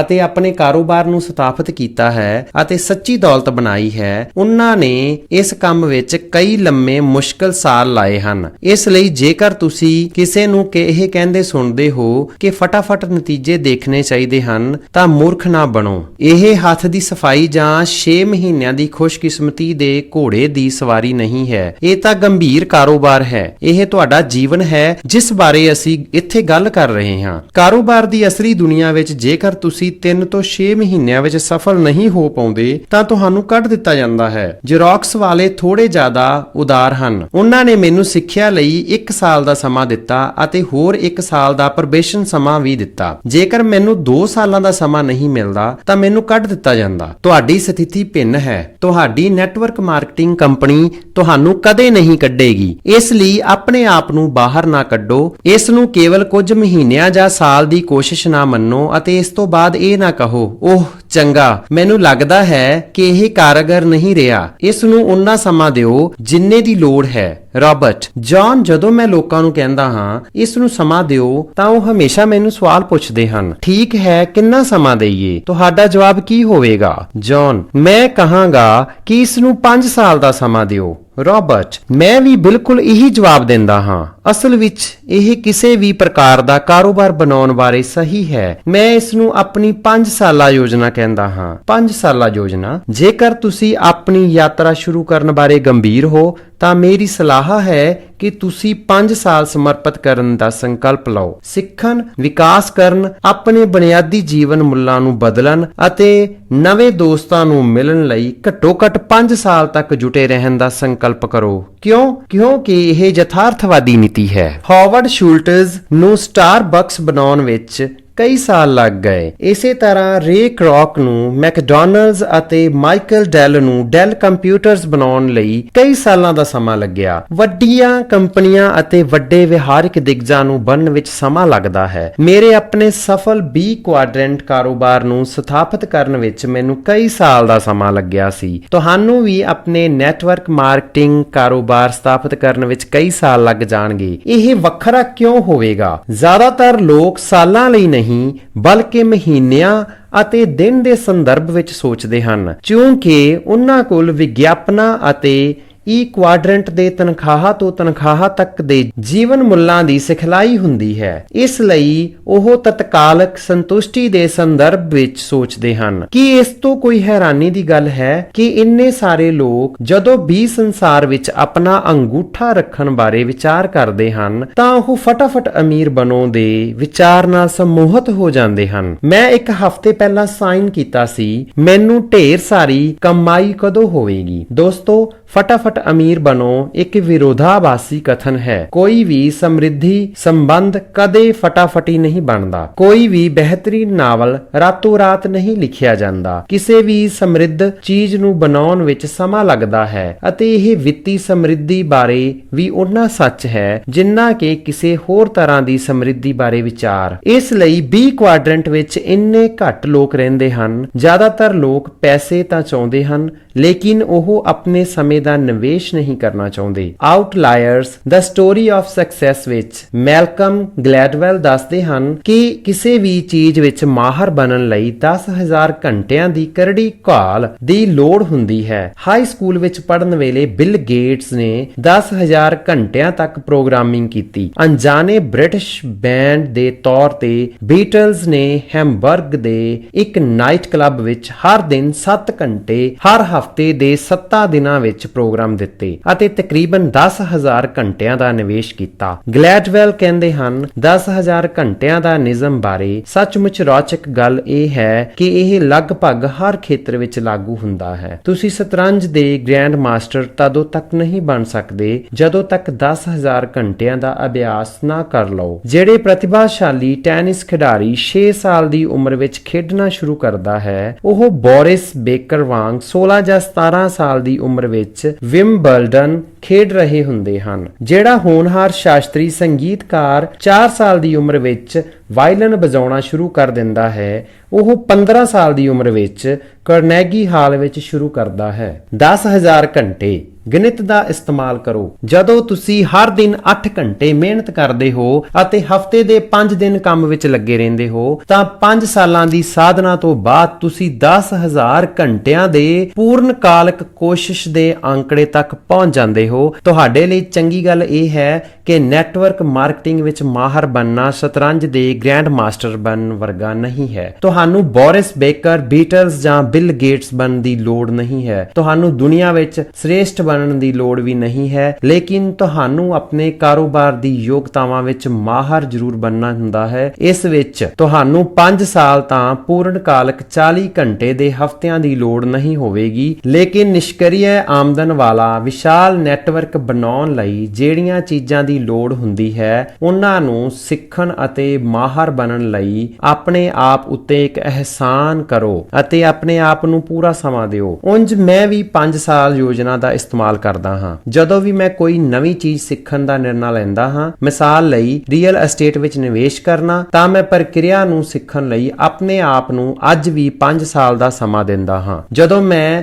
ਸਟਾਕਸ ਵਿੱਚ ਨਿਵੇਸ਼ ਕਰਨਾ ਸਿੱਖਣਾ ਚਾਹੁੰਦਾ ਸੀ ਤਾਂ ਇਸ ਦੀ ਪ੍ਰਕਿਰਿਆ ਸਿੱਖਣ ਲਈ ਮੈਂ ਇੱਥੇ ਵੀ ਆਪਣੇ ਆਪ ਨੂੰ 5 ਸਾਲ ਦਾ ਸਮਾਂ ਦਿੱਤਾ। ਕਈ ਲੋਕ ਇੱਕ ਵਾਰ ਨਿਵੇਸ਼ ਕਰਦੇ ਹਨ, ਕੁਝ ਡਾਲਰਸ ਗਵਾਉਂਦੇ ਹਨ ਅਤੇ ਫਿਰ ਇਹ ਕੰਮ ਛੱਡ ਦਿੰਦੇ ਹਨ। ਉਹ ਆਪਣੀ ਪਹਿਲੀ ਗਲਤੀ ਤੋਂ ਬਾਅਦ ਮੈਦਾਨ ਛੱਡ ਦਿੰਦੇ ਹਨ, ਇਸ ਲਈ ਕੁਝ ਸਿੱਖ ਨਹੀਂ ਪਾਉਂਦੇ। ਉਹ ਇਹ ਗੱਲ ਭੁੱਲ ਜਾਂਦੇ ਹਨ ਕਿ ਹਾਰਨਾ ਤਾਂ ਜਿੱਤਣ ਦੀ ਪ੍ਰਕਿਰਿਆ ਦਾ ਹਿੱਸਾ ਹੈ। ਕੇਵਲ ਹਾਰੇ ਹੋਏ ਲੋਕ ਹੀ ਇਹ ਸੋਚਦੇ ਹਨ ਕਿ ਜੇਤੂ ਕਦੇ ਨਹੀਂ ਹਾਰਦੇ। ਕੇਵਲ ਹਾਰੇ ਹੋਏ ਲੋਕ ਹੀ ਇਹ ਸੋਚਦੇ ਹਨ ਕਿ ਗਲਤੀਆਂ ਨਾਲ ਹਰ ਕੀਮਤ ਉੱਤੇ ਬਚਣਾ ਚਾਹੀਦਾ ਹੈ। ਦਰਅਸਲ ਗਲਤੀਆਂ ਜ਼ਰੂਰੀ ਸਬਕ ਸਿੱਖਣ ਦਾ ਅਨਮੋਲ ਮੌਕਾ ਹੁੰਦੀਆਂ ਹਨ। ਮੈਂ ਅੱਜ ਵੀ ਜ਼ਿਆਦਾ ਤੋਂ ਜ਼ਿਆਦਾ ਸੰਭਵ ਗਲਤੀਆਂ ਕਰਨ ਲਈ ਆਪਣੇ ਆਪ ਨੂੰ 5 ਸਾਲ ਦਾ ਸਮਾਂ ਦਿੰਦਾ ਹਾਂ। ਮੈਂ ਇੰਜ ਇਸ ਲਈ ਕਰਦਾ ਹਾਂ ਕਿਉਂਕਿ ਮੈਨੂੰ ਪਤਾ ਹੈ ਕਿ ਮੈਂ ਜਿੰਨੀ ਜ਼ਿਆਦਾ ਗਲਤੀਆਂ ਕਰਦਾ ਹਾਂ ਅਤੇ ਉਹਨਾਂ ਨਾਲ ਸਿੱਖਦਾ ਹਾਂ ਮੈਂ ਉਨਾ ਹੀ ਜ਼ਿਆਦਾ ਸਮਾਰਟ ਬਣਾਂਗਾ। ਮੈਂ ਜੇਕਰ 5 ਸਾਲ ਤੱਕ ਇੱਕ ਵੀ ਗਲਤੀ ਨਾ ਕਰਾਂ ਤਾਂ 5 ਸਾਲ ਪਹਿਲੇ ਜਿੰਨਾ ਸਮਾਰਟ ਸੀ ਉਸ ਤੋਂ ਜ਼ਿਆਦਾ ਸਮਾਰਟ ਨਹੀਂ ਹੋਵਾਂਗਾ। ਮੈਂ ਤਾਂ ਬਸ 5 ਸਾਲ ਜ਼ਿਆਦਾ ਬੁੱਢਾ ਬਣਾਂਗਾ। ਆਪਣੇ ਆਪ ਨੂੰ ਸਿੱਖੀਆਂ ਹੋਈਆਂ ਗੱਲਾਂ ਨੂੰ ਵੀ ਭੁੱਲਣ ਦਾ ਸਮਾਂ ਦਿਓ। ਤੁਸੀਂ ਇਸ ਕਾਰੋਬਾਰ ਵਿੱਚ ਕਾਫੀ ਕੁਝ ਸਿੱਖੋਗੇ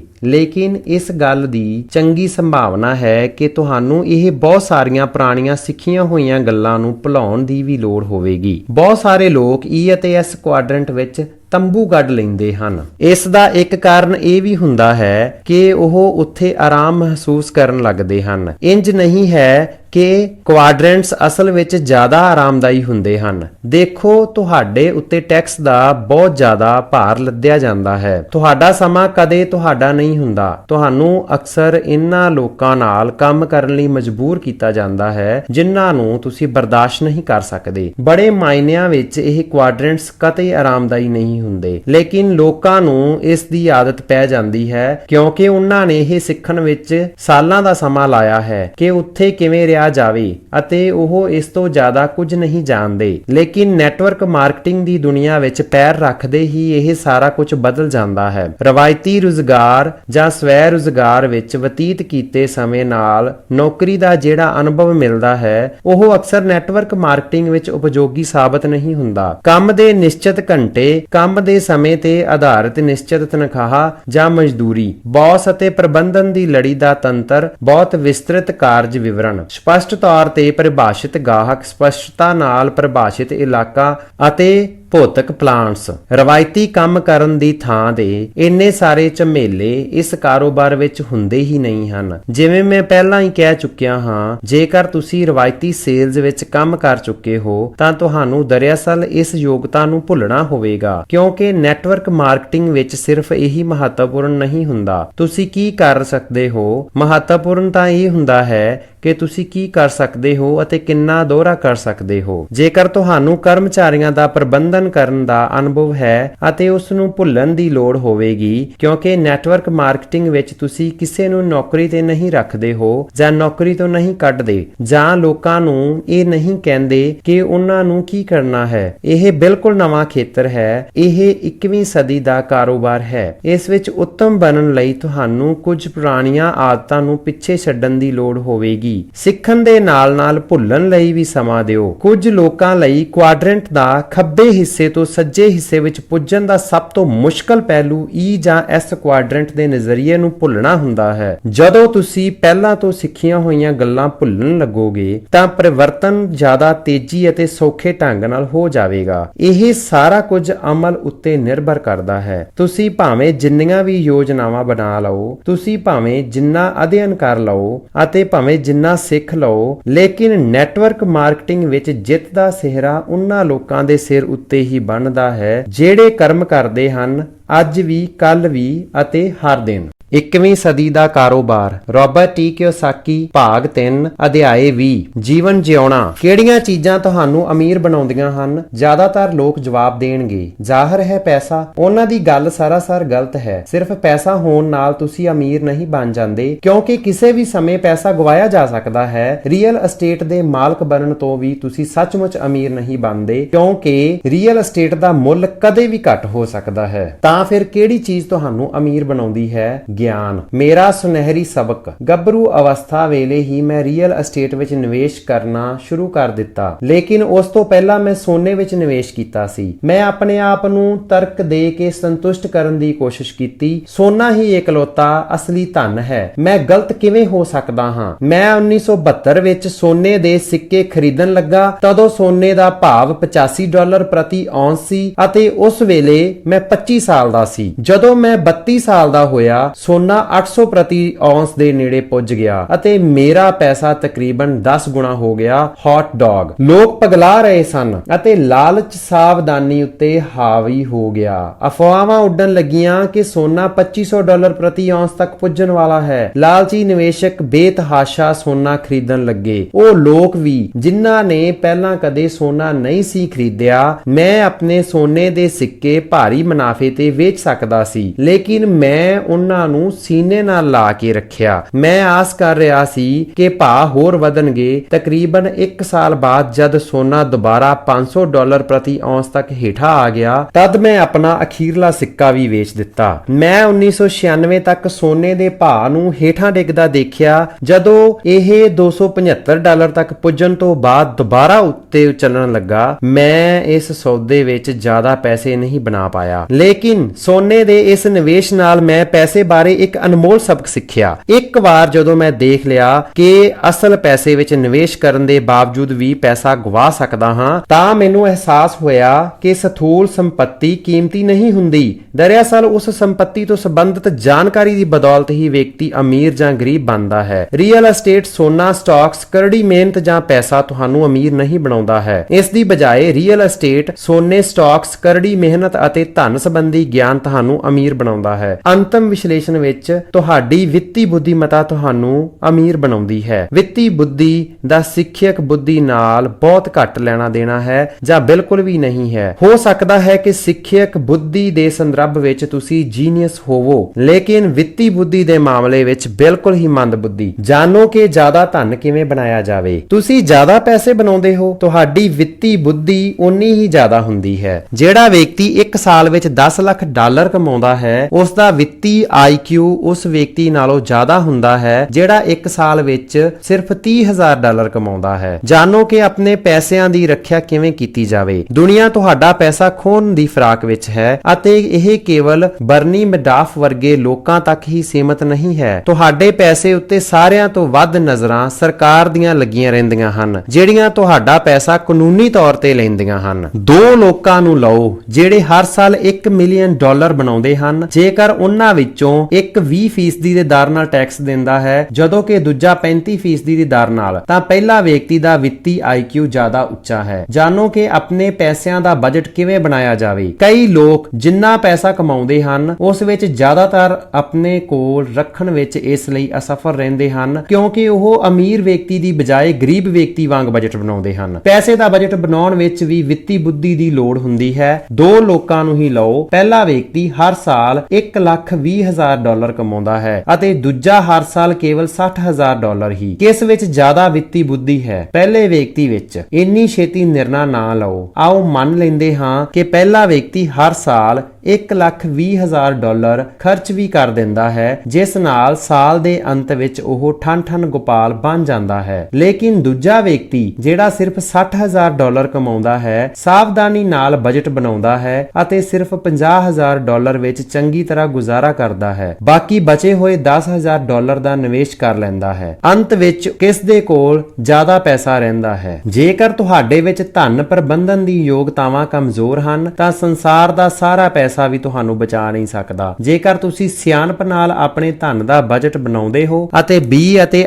I ਕੁਆਡਰੈਂਟਸ ਬਾਰੇ ਸਿੱਖਦੇ ਹੋ, ਤਾਂ ਸਮਝ ਲਓ ਤੁਸੀਂ ਭਾਰੀ ਵਿਅਕਤੀਗਤ ਦੌਲਤ ਦੀ ਰਾਹ ਉੱਤੇ ਹੋ ਅਤੇ ਸਭ ਤੋਂ ਮਹੱਤਵਪੂਰਨ ਗੱਲ ਸੁਤੰਤਰਤਾ ਦੇ ਰਾਹ ਉੱਤੇ ਹੋ। ਚੰਗੀ ਤਰ੍ਹਾਂ ਜਿਉਣ ਅਤੇ ਇਸ ਦੇ ਬਾਵਜੂਦ ਨਿਵੇਸ਼ ਕਰਨ ਲਈ ਵਿੱਤੀ ਬੁੱਧੀ ਦੇ ਉੱਚੇ ਸਤਰ ਦੀ ਲੋੜ ਹੁੰਦੀ ਹੈ। ਭਾਵੇਂ ਤੁਸੀਂ ਕਿੰਨੀ ਵੀ ਘੱਟ ਜਾਂ ਜ਼ਿਆਦਾ ਕਿਉਂ ਨਾ ਕਮਾਉਂਦੇ ਹੋ, ਬਚਤ ਕਰਨ ਲਈ ਤੁਹਾਨੂੰ ਸਰਗਰਮੀ ਨਾਲ ਬਜਟ ਬਣਾਉਣਾ ਹੁੰਦਾ ਹੈ। ਜਾਣੋ ਕਿ ਆਪਣੇ ਧਨ ਦੀ ਲੀਵਰੇਜਿੰਗ ਕਿਵੇਂ ਕੀਤੀ ਜਾਂਦੀ ਹੈ। ਜਦੋਂ ਤੁਸੀਂ ਬਚਤ ਦਾ ਬਜਟ ਬਣਾ ਲਓ, ਤਾਂ ਅਗਲੀ ਵਿੱਤੀ ਚੁਣੌਤੀ ਉਸ ਬਚਤ ਦੀ ਲੀਵਰੇਜਿੰਗ ਕਰਨਾ ਹੈ। ਨਿਵੇਸ਼ ਉੱਤੇ ਲਾਭ ਵਿੱਤੀ ਬੁੱਧੀ ਦਾ ਇੱਕ ਹੋਰ ਪੈਮਾਨਾ ਹੈ। ਜਿਹੜਾ ਵਿਅਕਤੀ ਆਪਣੇ ਧਨ ਉੱਤੇ 50% ਲਾਭ ਕਮਾਉਂਦਾ ਹੈ, ਉਸ ਵਿੱਚੋਂ ਉਸ ਵਿਅਕਤੀ ਨਾਲੋਂ ਜ਼ਿਆਦਾ ਵਿੱਤੀ IQ ਹੁੰਦਾ ਹੈ ਜਿਹੜਾ ਸਿਰਫ 5% ਫਾਇਦਾ ਕਮਾਉਂਦਾ ਹੈ, ਅਤੇ ਜਿਹੜਾ ਵਿਅਕਤੀ ਆਪਣੇ ਪੈਸੇ ਉੱਤੇ 50% ਟੈਕਸ ਫ੍ਰੀ ਮੁਨਾਫਾ ਕਮਾਉਂਦਾ ਹੈ, ਉਸ ਵਿੱਚ ਉਸ ਵਿਅਕਤੀ ਕੋਲੋਂ ਜ਼ਿਆਦਾ IQ ਹੁੰਦਾ ਹੈ ਜਿਹੜਾ ਕੇਵਲ 5% ਲਾਭ ਕਮਾਉਂਦਾ ਹੈ ਅਤੇ ਫਿਰ ਉਸ ਉੱਤੇ 35% ਦੀ ਦਰ ਉੱਤੇ ਟੈਕਸ ਦਿੰਦਾ ਹੈ। ਜ਼ਿਆਦਾਤਰ ਲੋਕਾਂ ਕੋਲ ਜੇਕਰ ਮਹੀਨੇ ਦੇ ਆਖਰ ਵਿੱਚ ਪੈਸਾ ਬਚਦਾ ਹੈ, ਤਾਂ ਉਹ ਉਸ ਨੂੰ ਬੈਂਕ ਜਾਂ ਮਿਊਚੁਅਲ ਫੰਡ ਪੋਰਟਫੋਲੀਓ ਵਿੱਚ ਪਾ ਦਿੰਦੇ ਹਨ ਅਤੇ ਆਸ ਕਰਦੇ ਹਨ ਕਿ ਇਸ ਨਾਲ ਉਹਨਾਂ ਦੇ ਪੈਸੇ ਦੀ ਲੀਵਰੇਜਿੰਗ ਹੋ ਜਾਵੇਗੀ। ਲੇਕਿਨ ਤੁਹਾਡੇ ਧਨ ਦੀ ਲੀਵਰੇਜਿੰਗ ਕਰਨ ਲਈ ਬਚਤ ਅਤੇ ਮਿਊਚੁਅਲ ਫੰਡਸ ਦੇ ਮੁਕਾਬਲੇ ਜ਼ਿਆਦਾ ਬਿਹਤਰ ਤਰੀਕੇ ਵੀ ਮੌਜੂਦ ਹਨ। ਇਹਨਾਂ ਵਿੱਚ ਜ਼ਿਆਦਾ ਵਿੱਤੀ ਬੁੱਧੀ ਦੀ ਲੋੜ ਨਹੀਂ ਹੁੰਦੀ। ਪੈਸੇ ਬਣਾਉਣ ਅਤੇ ਮਿਊਚੁਅਲ ਫੰਡਸ ਵਿੱਚ ਨਿਵੇਸ਼ ਕਰਨ ਦੀ ਸਿਖਲਾਈ ਤਾਂ ਤੁਸੀਂ ਕਿਸੇ ਬਾਂਦਰ ਨੂੰ ਵੀ ਦੇ ਸਕਦੇ ਹੋ। ਇਸੇ ਕਾਰਨ ਇਤਿਹਾਸਿਕ ਨਜ਼ਰੀਏ ਨਾਲ ਇਹਨਾਂ ਨਿਵੇਸ਼ ਸਾਧਨਾਂ ਵਿੱਚ ਬਹੁਤ ਘੱਟ ਲਾਭ ਹੁੰਦਾ ਹੈ। ਇੱਕ ਸ਼ਾਨਦਾਰ ਜੀਵਨ। ਤੁਹਾਡੇ ਨੈਟਵਰਕ ਮਾਰਕੀਟਿੰਗ ਕਾਰੋਬਾਰ ਦਾ ਉਦੇਸ਼ ਤੁਹਾਡੇ ਲਈ ਮਹਿਜ਼ ਪੈਸਾ ਬਣਾਉਣਾ ਹੀ ਨਹੀਂ, ਉਸ ਦਾ ਉਦੇਸ਼ ਤਾਂ ਤੁਹਾਨੂੰ ਉਹ ਯੋਗਤਾਵਾਂ ਅਤੇ ਵਿੱਤੀ ਬੁੱਧੀ ਸਿਖਾਉਣਾ ਵੀ ਹੈ ਜਿਨ੍ਹਾਂ ਦੀ ਮਦਦ ਨਾਲ ਤੁਸੀਂ ਉਸ ਵਾਧੂ ਧਨ ਦਾ ਇਸਤੇਮਾਲ ਕਰਕੇ ਸੱਚੀ ਦੌਲਤ ਬਣਾਉਂਦੇ ਹੋ। ਲੇਕਿਨ ਉਹ ਵੀ ਅੰਤਮ ਨਿਸ਼ਾਨਾ ਨਹੀਂ ਹੈ। ਉਹ ਦੌਲਤ ਨੂੰ ਬਣਾਉਣ ਦਾ ਅੰਤਮ ਨਿਸ਼ਾਨਾ ਸ਼ਾਨਦਾਰ ਜੀਵਨ ਜਿਉਣਾ ਹੈ। ਕਈ ਅੱਡ-ਅੱਡ ਹਾਲਾਤਾਂ ਵਿੱਚ ਲੋਕਾਂ ਦੀ ਪੜਚੋਲ ਕਰਨ ਤੋਂ ਬਾਅਦ ਮੈਂ ਇਸ ਨਤੀਜੇ ਤੇ ਪੁੱਜਿਆ ਹਾਂ ਹਾਂ ਕਿ ਜਿਉਣ ਦੇ 3 ਤਰੀਕੇ ਹੁੰਦੇ ਹਨ। ਇਹ ਤਰੀਕੇ 3 ਜੁਦਾ-ਜੁਦਾ ਭਾਵਾਂ ਨਾਲ ਸੰਚਾਲਿਤ ਹੁੰਦੇ ਹਨ ਅਤੇ ਉਹ ਤਿੰਨੇ ਵੱਖਰੇ-ਵੱਖਰੇ ਵਿੱਤੀ ਅਤੇ ਭਾਵਨਾਤਮਿਕ ਅਵਸਥਾਵਾਂ ਦੇ ਅਨੁਰੂਪ ਹੁੰਦੇ ਹਨ। ਡਰ ਵਿੱਚ ਜਿਉਣਾ। ਮੈਂ ਜਾਣਦਾ ਹਾਂ ਕਿ ਕੜਕੀ ਵਿੱਚ ਜਿਉਣਾ ਕਿਵੇਂ ਹੁੰਦਾ ਹੈ। ਮੈਂ ਦੱਸਿਆ ਸੀ ਕਿ 1985 ਕਈ ਮਾਇਨਿਆਂ ਵਿੱਚ ਮੇਰੇ ਜੀਵਨ ਦਾ ਸਭ ਤੋਂ ਬੁਰਾ ਸਾਲ ਸੀ। ਉਸ ਸਾਲ ਕਿਮ ਅਤੇ ਮੇਰੀ ਆਰਥਿਕ ਹਾਲਤ ਇੰਨੀ ਮਾੜੀ ਸੀ ਕਿ ਅਸੀਂ ਲੋਕ ਵਾਕਈ ਬੇਘਰ ਸੀ ਅਤੇ ਆਪਣੀ ਪੁਰਾਣੀ ਖਟਾਰਾ ਟਵੇਟਾ ਵਿੱਚ ਰਹਿ ਰਹੇ ਸੀ। ਉਹਨਾਂ ਦਿਨਾਂ ਡਰ ਦੀ ਭਾਵਨਾ ਨੇ ਸਾਨੂੰ ਅਪੰਗ ਬਣਾ ਦਿੱਤਾ ਸੀ। ਡਰ ਇੰਨਾ ਡੂੰਘਾ ਸੀ ਕਿ ਉਸ ਨਾਲ ਸਾਰਾ ਸਰੀਰ ਸੁੰਨ ਹੋ ਜਾਂਦਾ ਸੀ। ਮੈਂ ਉਸ ਭਾਵਨਾ ਨਾਲ ਜਾਣੂ ਸੀ। ਇੰਜ ਹੀ ਅਹਿਸਾਸ ਮੈਨੂੰ ਬਚਪਨ ਵਿੱਚ ਹੁੰਦਾ ਸੀ ਕਿਉਂਕਿ ਮੈਂ ਇੱਕ ਇਹੋ ਜਿਹੇ ਪਰਿਵਾਰ ਵਿੱਚ ਵੱਡਾ ਹੋਇਆ ਸੀ ਜਿਹੜਾ ਜ਼ਿਆਦਾਤਰ ਸਮਾਂ ਕੜਕੀ ਵਿੱਚ ਰਹਿੰਦਾ ਸੀ। ਮੇਰੇ ਬਚਪਨ ਵਿੱਚ ਜ਼ਿਆਦਾਤਰ ਸਮੇਂ ਪ੍ਰਿਆਪਤ ਧਨ ਦੀ ਘਾਟ ਦਾ ਕਾਲਾ ਬੱਦਲ ਸਾਡੇ ਪਰਿਵਾਰ ਉੱਤੇ ਮੰਡਰਾਉਂਦਾ ਰਿਹਾ ਸੀ। ਜਿਉਣ ਲਈ ਪ੍ਰਿਆਪਤ ਪੈਸਿਆਂ ਦਾ ਨਾ ਹੋਣਾ ਇੱਕ ਭਿਅੰਕਰ ਅਨੁਭਵ ਸੀ ਅਤੇ ਇਹ ਕੇਵਲ ਵਿੱਤੀ ਕਸ਼ਟ ਹੀ ਨਹੀਂ ਬਲਕਿ ਕਈ ਹੋਰ ਕਸ਼ਟ ਵੀ ਦਿੰਦਾ ਹੈ। ਇਹ ਤੁਹਾਡੇ ਆਤਮ ਵਿਸ਼ਵਾਸ ਅਤੇ ਆਤਮ ਮਹੱਤਵ ਦੇ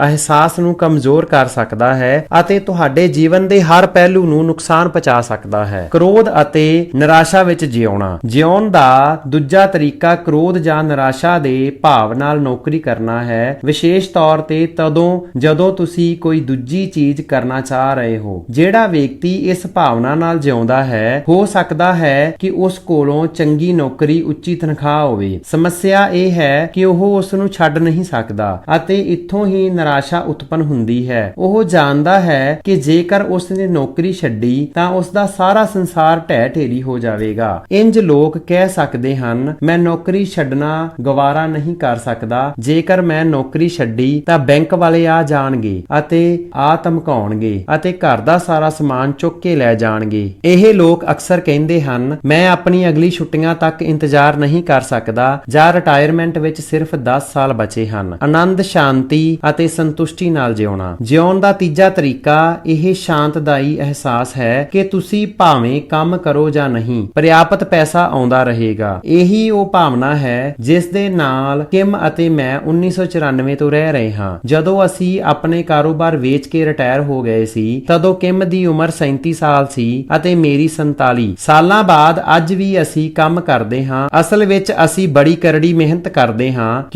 ਕਿਉਂਕਿ ਸਾਨੂੰ ਆਪਣੇ ਕੰਮ ਨਾਲ ਪ੍ਰੇਮ ਹੈ। ਜਦੋਂ ਤੁਹਾਡੇ ਕੋਲੋਂ ਕੰਮ ਕਰਨ ਦੀ ਮਜਬੂਰੀ ਜਾਂ ਦਬਾਅ ਨਾ ਰਹੇ, ਜਦੋਂ ਸਾਨੂੰ ਪਤਾ ਹੋਵੇ ਕਿ ਅਸੀਂ ਭਾਵੇਂ ਕੁਝ ਵੀ ਕਰੀਏ ਸਾਡੇ ਕੋਲ ਪ੍ਰਿਆਪਤ ਤੋਂ ਵੱਧ ਪੈਸਾ ਸਾਰਾ ਜੀਵਨ ਆਉਂਦਾ ਰਹੇਗਾ, ਤਾਂ ਇਹ ਅਦਭੁਤ ਰੂਪ ਤੋਂ ਸੁਤੰਤਰਤਾਦਾਈ ਅਤੇ ਆਨੰਦਮਈ ਅਹਿਸਾਸ ਹੁੰਦਾ ਹੈ। ਇਸ ਨਾਲ ਸਾਨੂੰ ਉਹ ਕਰਨ ਦੀ ਸੁਤੰਤਰਤਾ ਮਿਲ ਜਾਂਦੀ ਹੈ ਜਿਸ ਨਾਲ ਅਸੀਂ ਸੱਚਮੁੱਚ ਪ੍ਰੇਮ ਕਰਦੇ ਹਾਂ। ਅਸੀਂ ਦੋਵੇਂ ਆਪਣਾ ਸਮਾਂ ਨਾਲ ਬਤੀਤ ਕਰਦੇ ਹਾਂ ਅਤੇ ਭਾਵੇਂ ਅਸੀਂ ਗੋਲਫ ਖੇਡੀਏ, ਦੁਨੀਆ ਘੁੰਮੀਏ ਜਾਂ ਆਪਣੇ ਬੈੱਡਰੂਮ ਵਿੱਚ ਸਮਾਂ ਬਤੀਤ ਕਰਦੇ ਹੋਈਏ, ਸਾਡੇ ਲਈ ਇਹ ਸਾਰਾ ਕੁਝ ਕਿਸੇ ਖੇਡ ਜਾਂ ਸੁਪਨੇ ਵਾਂਗ ਹੁੰਦਾ ਹੈ। ਇਹ ਸਾਡਾ ਜੀਵਨ ਹੈ, ਬਿਲਕੁਲ ਉਂਝ ਦਾ ਹੀ ਜਿਵੇਂ ਅਸੀਂ ਹਮੇਸ਼ਾ ਇਸ ਨੂੰ ਬਣਾਉਣਾ ਚਾਹੁੰਦੇ ਸੀ ਅਤੇ ਅਸੀਂ ਇਸ ਦੇ ਹਰ ਪਲ ਨੂੰ ਅਨਮੋਲ ਖਜ਼ਾਨੇ ਵਾਂਗ ਸੰਭਾਲਦੇ ਹਾਂ। ਕੀੜੀਆਂ, ਟਿੱਡੇ ਅਤੇ ਇਨਸਾਨ। ਮੈਂ ਕੀੜੀਆਂ ਅਤੇ ਟਿੱਡੇ ਦੀ ਨੀਤੀ ਕਥਾ ਦਾ ਜ਼ਿਕਰ ਕਰ ਚੁੱਕਾ ਹਾਂ। ਅਸੀਂ ਸਾਰੇ ਇਸੇ ਵਿਚਾਰ ਨਾਲ ਵੱਡੇ ਹੋਏ ਹਾਂ ਕਿ ਜਿਉਣ ਦੇ 2 ਤਰੀਕੇ ਹਨ। ਤੁਸੀਂ ਚੰਗੀ, ਨਿਮਰ, ਮਿਹਨਤੀ ਅਤੇ ਕਿਫਾਇਤੀ ਕੀੜੀ ਵਾਂਗ ਜੀ ਸਕਦੇ ਹੋ ਜਿਹੜੀ ਭਵਿੱਖ ਲਈ ਟੁਕੜੇ ਸਹੇਜ ਕੇ ਰੱਖਦੀ ਹੈ, ਜਾਂ ਫਿਰ ਅਸੀਂ ਗੈਰ ਜ਼ਿੰਮੇਵਾਰ ਜਾਂ ਫਿਜ਼ੂਲ ਖਰਚ ਟਿੱਡੇ ਵਾਂਗ ਭਵਿੱਖ ਦੀ ਚਿੰਤਾ ਕੀਤੇ ਬਿਨਾਂ ਨੱਚਣ ਗਾਉਣ ਵਿੱਚ ਹੀ ਆਪਣਾ ਜੀਵਨ ਬਤੀਤ ਕਰ ਸਕਦੇ ਹਾਂ। ਕੁਝ ਮਾਇਨਿਆਂ ਵਿੱਚ ਇਸ ਵਿਚਾਰ ਨਾਲ ਸਾਨੂੰ ਲਾਭ ਘੱਟ, ਨੁਕਸਾਨ ਜ਼ਿਆਦਾ ਹੋਇਆ ਹੈ। ਯਕੀਨਨ ਜ਼ਿੰਮੇਵਾਰ, ਕਿਫਾਇਤੀ ਹੋਣਾ ਜਾਂ ਭਵਿੱਖ ਦੀ ਤਿਆਰੀ ਕਰਨਾ ਚੰਗੀ ਗੱਲ ਹੈ, ਲੇਕਿਨ ਕੀੜੀਆਂ ਦੀ ਜੀਵਨ ਸ਼ੈਲੀ ਉੱਤੇ ਵੀ ਗੌਰ ਕਰੋ। ਕੀ ਤੁਸੀਂ ਸੱਚਮੁੱਚ ਕੀੜੀ ਦੇ ਇੱਕ ਵਿਸ਼ਾਲ ਘਰ ਦਾ ਹਿੱਸਾ ਬਣਨਾ ਚਾਹੁੰਦੇ ਹੋ? ਸਾਰਾ ਜੀਵਨ ਹਰ ਦਿਨ ਧੂੜ ਦੇ ਨਿੱਕੇ-ਨਿੱਕੇ ਕਣਾਂ ਨੂੰ ਧੱਕਦੇ ਰਹਿਣਾ ਚਾਹੁੰਦੇ ਹੋ? ਆਓ ਸੱਚਾਈ ਦਾ ਸਾਹਮਣਾ ਕਰੋ। ਅਸੀਂ ਕੀੜੀਆਂ ਨਹੀਂ ਹਾਂ ਅਤੇ ਅਸੀਂ ਟਿੱਡੇ ਵੀ ਨਹੀਂ ਹਾਂ, ਅਸੀਂ ਤਾਂ ਇਨਸਾਨ ਹਾਂ। ਕੀ ਇਹ ਆਸ ਕਰਨੀ ਅਤਾਰਕਿਕ ਹੈ ਅਤੇ ਸਾਨੂੰ ਉਂਝ ਦਾ ਹੀ ਸੰਪੂਰਨ ਜੀਵਨ ਜਿਉਣ ਵਿੱਚ ਸਮਰੱਥ ਹੋਣਾ ਚਾਹੀਦਾ ਹੈ ਜਿਹੜਾ ਅਸੀਂ ਜਿਉਣ ਵਿੱਚ ਸਮਰੱਥ ਹਾਂ? ਜੇਕਰ ਤੁਸੀਂ ਦੌਲਤ ਦੀਆਂ ਬੁਨਿਆਦੀ ਗੱਲਾਂ ਨੂੰ ਸਮਝ ਲੈਂਦੇ ਹੋ, ਜੇਕਰ ਤੁਸੀਂ ਆਪਣੇ ਧਨ ਅਤੇ ਆਪਣੇ ਸਮੇਂ ਅਤੇ ਆਪਣੇ ਧਿਆਨ ਦਾ ਪ੍ਰਬੰਧਨ ਬੁੱਧੀਮਾਨੀ ਨਾਲ ਕਰ ਸਕਦੇ ਹੋ, ਜੇਕਰ ਤੁਸੀਂ ਵੱਡੇ ਸੁਪਨੇ ਦੇਖਦੇ ਹੋ ਅਤੇ ਜੇਕਰ ਤੁਹਾਡੇ ਵਿੱਚ ਉਹਨਾਂ ਦਾ ਪਿੱਛਾ ਕਰਨ ਦੀ ਹਿੰਮਤ ਹੈ, ਤਾਂ ਤੁਹਾਨੂੰ ਜੀਵਨ ਵਿੱਚ ਇਹੋ ਜਿਹੀ ਸਫਲਤਾ ਮਿਲੇਗੀ ਜਿਹੜੀ ਆਮ ਘੰਟਿਆਂ ਵਿੱਚ ਅਚਾਨਕ ਹੁੰਦੀ ਹੈ। ਇੱਕ 21ਵੀਂ ਸਦੀ ਦਾ ਕਾਰੋਬਾਰ ਰਾਬਰਟ ਟੀ ਕਿਓਸਾਕੀ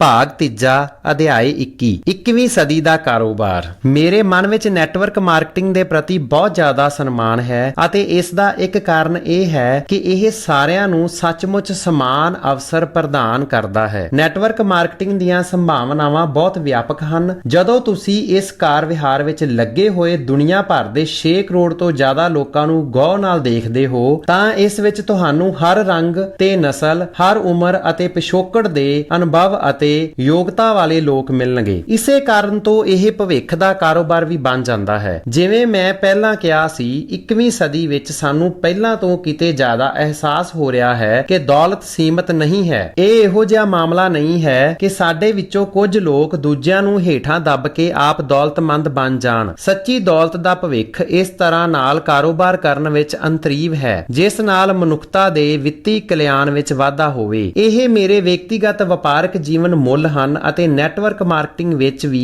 ਇਹੀ ਜੀਵਨ ਮੁੱਲ ਹੁੰਦੇ ਹਨ। ਇਹਨਾਂ ਜੀਵਨ ਮੁੱਲਾਂ ਦਾ ਸਮਰਥਨ ਕਰਨ ਵਿੱਚ ਨਾ ਸਿਰਫ ਚੰਗਾ ਅਹਿਸਾਸ ਹੁੰਦਾ ਹੈ ਬਲਕਿ ਇਹ ਚੰਗਾ ਕਾਰੋਬਾਰ ਵੀ ਹੈ। ਸੰਪਤੀ ਬਣਾਉਣ ਦਾ ਲੋਕ ਰਾਜੀ ਤਰੀਕਾ। ਮੈਂ ਨੈਟਵਰਕ ਮਾਰਕੀਟਿੰਗ ਉਦਯੋਗ ਦੇ ਸਮਰਥਨ ਅਤੇ ਪ੍ਰਚਾਰ ਵਿੱਚ ਇੰਨੀ ਊਰਜਾ ਲਾਈ। ਇਸ ਦਾ ਇੱਕ ਪ੍ਰਮੁੱਖ ਕਾਰਨ ਇਹ ਹੈ ਇਸ ਦੀ ਸ਼ੈਲੀ ਦੌਲਤ ਹਾਸਲ ਕਰਨ ਦੇ ਪੁਰਾਣੇ ਤਰੀਕਿਆਂ ਨਾਲੋਂ ਜ਼ਿਆਦਾ ਚੰਗੀ ਹੈ। ਕੋਈ ਵੀ ਨੈਟਵਰਕ ਮਾਰਕੀਟਿੰਗ ਪ੍ਰਣਾਲੀ ਇਸ ਤਰ੍ਹਾਂ ਬਣਾਈ ਜਾਂਦੀ ਹੈ ਤਾਂ ਜੋ ਦੌਲਤ ਵਿੱਚ ਹਿੱਸੇਦਾਰੀ ਕਰਨਾ ਹਰ ਵਿਅਕਤੀ ਲਈ ਸੰਭਵ ਹੋ ਸਕੇ। ਇਹ ਸੰਪਤੀ ਬਣਾਉਣ ਦਾ ਬਹੁਤ ਲੋਕ ਰਾਜੀ ਤਰੀਕਾ ਹੈ। ਇਹ ਸ਼ੈਲੀ ਹਰ ਉਸ ਵਿਅਕਤੀ ਲਈ ਖੁੱਲੀ ਹੋਈ ਹੈ ਜਿਸ ਵਿੱਚ ਪ੍ਰੇਰਨਾ, ਸੰਕਲਪ ਅਤੇ ਲਗਨ ਹੋਵੇ। ਇਸ ਪੱਧਤੀ ਨੂੰ ਦਰਅਸਲ ਇਸ ਗੱਲ ਦੀ ਪ੍ਰਵਾਹ ਨਹੀਂ ਹੈ ਕਿ ਤੁਸੀਂ ਕਾਲਜ ਗਏ ਹੋ ਜਾਂ ਨਹੀਂ। ਇਸ ਨੂੰ ਪ੍ਰਵਾਹ ਨਹੀਂ ਹੈ ਕਿ ਤੁਸੀਂ ਅੱਜ ਕਿੰਨੇ ਪੈਸੇ ਕਮਾ ਰਹੇ ਹੋ, ਤੁਹਾਡੀ ਜਾਤ ਜਾਂ ਲਿੰਗ ਕੀ ਹੈ, ਤੁਸੀਂ ਕਿੰਨੇ ਚੰਗੇ ਦਿਖਦੇ ਹੋ, ਤੁਹਾਡੇ ਮਾਪਿਓ ਕੌਣ ਹਨ ਜਾਂ ਤੁਸੀਂ ਕਿੰਨੇ ਲੋਕ ਪਿਆਰੇ ਜਾਂ ਪ੍ਰਸਿੱਧ ਹੋ। ਜ਼ਿਆਦਾਤਰ ਨੈਟਵਰਕ ਮਾਰਕੀਟਿੰਗ ਕੰਪਨੀਆਂ ਬੁਨਿਆਦੀ ਤੌਰ ਉੱਤੇ ਸਿਰਫ ਇਸ ਗੱਲ ਵੱਲ ਧਿਆਨ ਦਿੰਦੀਆਂ ਹਨ ਕਿ ਤੁਸੀਂ ਸਿੱਖਣ, ਬਦਲਣ ਅਤੇ ਵਿਕਾਸ ਕਰਨ ਦੇ ਕਿੰਨੇ ਚਾਹਵੰਦ ਹੋ। ਕਿ ਤੁਹਾਡੇ ਵਿੱਚ ਕਾਰੋਬਾਰ ਦੇ ਮਾਲਕ ਬਣਨ ਨੂੰ ਸਿੱਖਣ ਦੌਰਾਨ ਚੰਗੇ ਮਾੜੇ ਭਾਵ ਹਰ ਤਰ੍ਹਾਂ ਦੇ ਹਾਲਾਤਾਂ ਵਿੱਚ ਜੁਟੇ ਰਹਿਣ ਦੀ ਹਿੰਮਤ ਹੈ। ਨੈਟਵਰਕ ਮਾਰਕੀਟਿੰਗ ਸਿਰਫ ਇੱਕ ਵਧੀਆ ਵਿਚਾਰ ਹੀ ਨਹੀਂ ਹੈ, ਇਹ ਇਸ ਤੋਂ ਵੀ ਕਿਤੇ ਵੱਧ ਹੈ। ਕਈ ਮਾਇਨਿਆਂ ਵਿੱਚ ਇਹ ਭਵਿੱਖ ਦਾ ਬਿਜ਼ਨਸ ਮਾਡਲ ਹੈ। ਕਿਉਂਕਿ ਸੰਸਾਰ ਆਖਰਕਾਰ ਇਸ ਸੱਚ ਨੂੰ ਪਹਿਚਾਨ ਰਿਹਾ ਹੈ ਕਿ ਉਦਯੋਗਿਕ ਯੁੱਗ ਹੁਣ ਖਤਮ ਹੋ ਚੁੱਕਿਆ ਹੈ। ਦੁਨੀਆ ਵਿੱਚ ਸੁਰੱਖਿਆ ਦਿਨੋ ਦਿਨ ਘਟਦੀ ਜਾ ਰਹੀ ਹੈ। ਇਹੋ ਜਿਹੇ ਦੌਰ ਵਿੱਚ ਨੈਟਵਰਕ ਮਾਰਕੀਟਿੰਗ ਵਿਅਕਤੀਗਤ ਉਪਲਬਧੀ ਅਤੇ ਸੁਰੱਖਿਆ ਦੇ ਇੱਕ ਨਵੇਂ ਸਰੋਤ ਦੇ ਤੌਰ ਤੇ ਉੱਭਰ ਕੇ ਸਾਹਮਣੇ ਆ ਰਿਹਾ ਹੈ। ਨੈਟਵਰਕ ਮਾਰਕੀਟਿੰਗ ਸੰਸਾਰ ਭਰ ਵਿੱਚ ਕਰੋੜਾਂ ਲੋਕਾਂ ਨੂੰ ਇਹ ਮੌਕਾ ਪ੍ਰਦਾਨ ਕਰਦਾ ਹੈ ਕਿ ਉਹ ਆਪਣੇ ਜੀਵਨ ਤੇ ਆਰਥਿਕ ਭਵਿੱਖ ਦੀ ਬਾਗਡੋਰ ਆਪਣੇ ਹੱਥਾਂ ਵਿੱਚ ਸੰਭਾਲ ਲੈਣ। ਹਾਲਾਂਕਿ ਦੁਨੀਆ ਦੇ ਪੁਰਾਣੇ ਵਿਚਾਰਕਾਂ ਨੇ ਹੁਣ ਤੱਕ ਇਸ ਨੂੰ ਜਾਣਬੁੱਝ ਕੇ ਅਣਦੇਖਾ ਕੀਤਾ ਹੈ, ਲੇਕਿਨ ਨੈਟਵਰਕ ਮਾਰਕੀਟਿੰਗ ਉਦਯੋਗ ਦਾ ਵਿਕਾਸ ਨਿਸ਼ਚਿਤ ਹੈ। ਆਉਣ ਵਾਲੇ ਸਾਲਾਂ ਵਿੱਚ ਮੈਂ ਮੋਹਰੀ ਨੈਟਵਰਕ ਮਾਰਕੀਟਿੰਗ ਕੰਪਨੀਆਂ ਦੀ ਪ੍ਰਵੇਸ਼, ਪ੍ਰਸਿੱਧੀ, ਪ੍ਰਚਾਰ ਅਤੇ ਪ੍ਰੌੜਤਾ ਵਿੱਚ ਜ਼ਬਰਦਸਤ ਧਮਾਕਾ ਦੇਖਣਾ ਜਾਂ ਹੋਣ ਦੀ ਆਸ ਕਰਦਾ ਹਾਂ। ਪਹਿਲਾਂ ਮੈਂ ਇਸ ਬਾਰੇ ਲਿਖ ਚੁੱਕਿਆ ਹਾਂ ਕਿ ਥਾਮਸ ਐਡੀਸਨ ਕਿਵੇਂ ਅਮੀਰ ਬਣੇ। ਉਹ ਬਿਜਲੀ ਦਾ ਬਿਹਤਰ ਬਲਬ ਬਣਾ ਕੇ ਨਹੀਂ ਬਲਕਿ ਉਸ ਬਲਬ ਨੂੰ ਸਹਾਰਾ ਦੇਣ ਵਾਲੇ ਨੈਟਵਰਕ ਨੂੰ ਬਣਾ ਕੇ ਅਮੀਰ ਬਣੇ ਸਨ। ਐਡੀਸਨ ਦਾ ਇੱਕ ਨੌਜਵਾਨ ਕਰਮਚਾਰੀ ਸੀ ਜਿਸ ਦਾ ਨਾਂ ਹੈਨਰੀ ਸੀ। ਉਸਨੇ ਵੀ ਐਡੀਸਨ ਨਾਲ ਮਿਲਦਾ ਜੁਲਦਾ ਕੰਮ ਕੀਤਾ।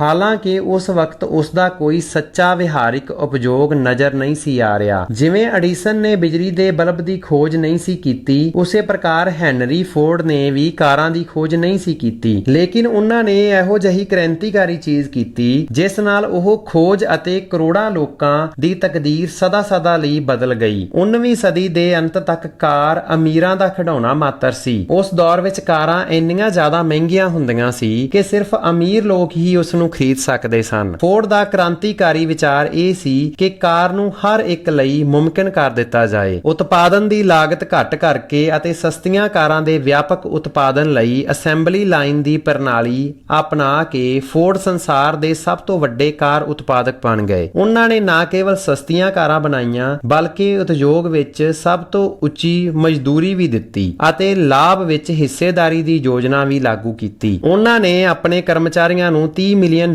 ਤੋਂ ਜ਼ਿਆਦਾ ਦਾ ਫਾਇਦਾ ਵੰਡਿਆ ਅਤੇ 20ਵੀਂ ਸਦੀ ਦੀ ਸ਼ੁਰੂਆਤ $30 ਮਿਲੀਅਨ ਅੱਜ ਵੀ ਤੁਲਨਾ ਵਿੱਚ ਬਹੁਤ ਜ਼ਿਆਦਾ ਮਾਇਨੇ ਰੱਖਦੇ ਸਨ। ਫੋਰਡ ਦਾ ਮਿਸ਼ਨ ਸਟੇਟਮੈਂਟ ਸੀ, ਕਾਰਾਂ ਦਾ ਲੋਕ ਰਾਜੀਕਰਨ ਕਰੋ, ਅਤੇ ਇਸ ਮਿਸ਼ਨ ਨੂੰ ਪੂਰਾ ਕਰਨ ਦੀ ਪ੍ਰਕਿਰਿਆ ਵਿੱਚ ਉਹਨਾਂ ਨੇ ਆਪਣੇ ਆਪ ਨੂੰ ਬਹੁਤ ਅਮੀਰ ਬਣਾ ਲਿਆ। ਨੈਟਵਰਕ ਮਾਰਕੀਟਿੰਗ ਕਾਰੋਬਾਰ ਕਰਨ ਦੀ ਇੱਕ ਕ੍ਰਾਂਤੀਕਾਰੀ ਰੂਪ ਹੈ। ਇਤਿਹਾਸ ਵਿੱਚ ਪਹਿਲੀ ਵਾਰ ਇਹ ਹਰ ਇੱਕ ਲਈ ਸੰਭਵ ਹੋਇਆ ਕਿ ਉਹ ਉਸ ਦੌਲਤ ਵਿੱਚ ਹਿੱਸੇਦਾਰੀ ਕਰਨ ਜਿਹੜੀ ਹੁਣ ਤੱਕ ਕੇਵਲ ਕੁਝ ਜਾਂ ਖੁਸ਼ਕਿਸਮਤ ਲੋਕਾਂ ਤੱਕ ਹੀ ਸੀਮਤ ਸੀ। ਉਂਝ ਇਸ ਵਪਾਰ ਦੇ ਆਲੋਚਕਾਂ ਦੀ ਵੀ ਕੋਈ ਘਾਟ ਨਹੀਂ ਹੈ ਅਤੇ ਹਰ ਵਪਾਰ ਵਾਂਗ ਵੀ ਤੁਹਾਨੂੰ ਇਸ ਵਿੱਚ ਮੱਕਾਰ ਅਤੇ ਅਨੈਤਿਕ ਲੋਕ ਦਿਖ ਸਕਦੇ ਹਨ ਜਿਹੜੇ ਫਟਾਫਟ ਪੈਸੇ ਬਣਾਉਣ ਦੇ ਚੱਕਰ ਵਿੱਚ ਰਹਿੰਦੇ ਹਨ। ਲੇਕਿਨ ਆਪਣੀ ਪ੍ਰਕਿਰਤੀ ਅਤੇ ਸੰਰਚਨਾ ਦੀ ਬਦੌਲਤ ਨੈਟਵਰਕ ਮਾਰਕੀਟਿੰਗ ਦੌਲਤ ਉਤਪੰਨ ਕਰਨ ਦੀ ਬੜੀ ਹੀ ਨਿਰਪੱਖ, ਲੋਕ ਰਾਜੀ ਅਤੇ ਸਮਾਜਿਕ ਤੌਰ ਤੇ ਜ਼ਿੰਮੇਵਾਰ ਪ੍ਰਣਾਲੀ ਹੈ। ਇਸ ਦੇ ਆਲੋਚਕ ਭਾਵੇਂ ਜੋ ਵੀ ਕਹਿਣ, ਨੈਟਵਰਕ ਮਾਰਕੀਟਿੰਗ ਲਾਲਚੀ ਵਿਅਕਤੀਆਂ ਲਈ ਬਹੁਤ ਵਧੀਆ ਕਾਰੋਬਾਰ ਨਹੀਂ ਹੈ। ਅਸਲ ਵਿੱਚ ਨੈਟਵਰਕ ਮਾਰਕੀਟਿੰਗ ਵਿੱਚ ਤੁਸੀਂ ਸਿਰਫ ਇੱਕੋ ਹੀ ਤਰੀਕੇ ਨਾਲ ਅਮੀਰ ਬਣ ਸਕਦੇ ਹੋ, ਉਹ ਹੈ ਅਮੀਰ ਬਣਨ ਵਿੱਚ ਦੂਜਿਆਂ ਦੀ ਮਦਦ ਕਰਨ ਨਾਲ। ਮੇਰੇ ਲਈ ਇਹ ਉਨਾ ਹੀ ਕ੍ਰਾਂਤੀਕਾਰੀ ਹੈ ਜਿੰਨਾ ਕਿ ਥਾਮਸ ਐਡੀਸਨ ਅਤੇ ਹੈਨਰੀ ਫੋਰਡ ਆਪਣੇ ਜ਼ਮਾਨੇ ਵਿੱਚ ਸਨ। ਸੰਰਚਨਾ ਦੇ ਨਜ਼ਰੀਏ ਨਾਲ ਇਹ ਉਹਨਾਂ ਲੋਕਾਂ ਲਈ ਆਦਰਸ਼ ਕਾਰੋਬਾਰ ਹੈ ਜਿਹੜੇ ਦੂਜੇ ਲੋਕਾਂ ਦੀ ਮਦਦ ਕਰਨਾ ਪਸੰਦ ਕਰਦੇ ਹਨ। ਮੈਂ ਲਾਲਚ, ਲੋਭ ਦੀ ਨਿੰਦਾ ਨਹੀਂ ਕਰ ਰਿਹਾ ਹਾਂ। ਥੋੜਾ ਲਾਭ ਅਤੇ ਵਿਅਕਤੀਗਤ ਸਵਾਰਥ ਹਮੇਸ਼ਾ ਚੰਗਾ ਹੁੰਦਾ ਹੈ, ਲੇਕਿਨ ਜਦੋਂ ਵਿਅਕਤੀਗਤ ਮੁਨਾਫੇ ਦਾ ਨਿਸ਼ਾਨਾ ਆਮ ਦਾਇਰੇ ਨੂੰ ਪਾਰ ਕਰ ਜਾਂਦਾ ਹੈ ਅਤੇ ਲੋਕ ਦੂਜਿਆਂ ਨੂੰ ਨੁਕਸਾਨ ਪਹੁੰਚਾ ਕੇ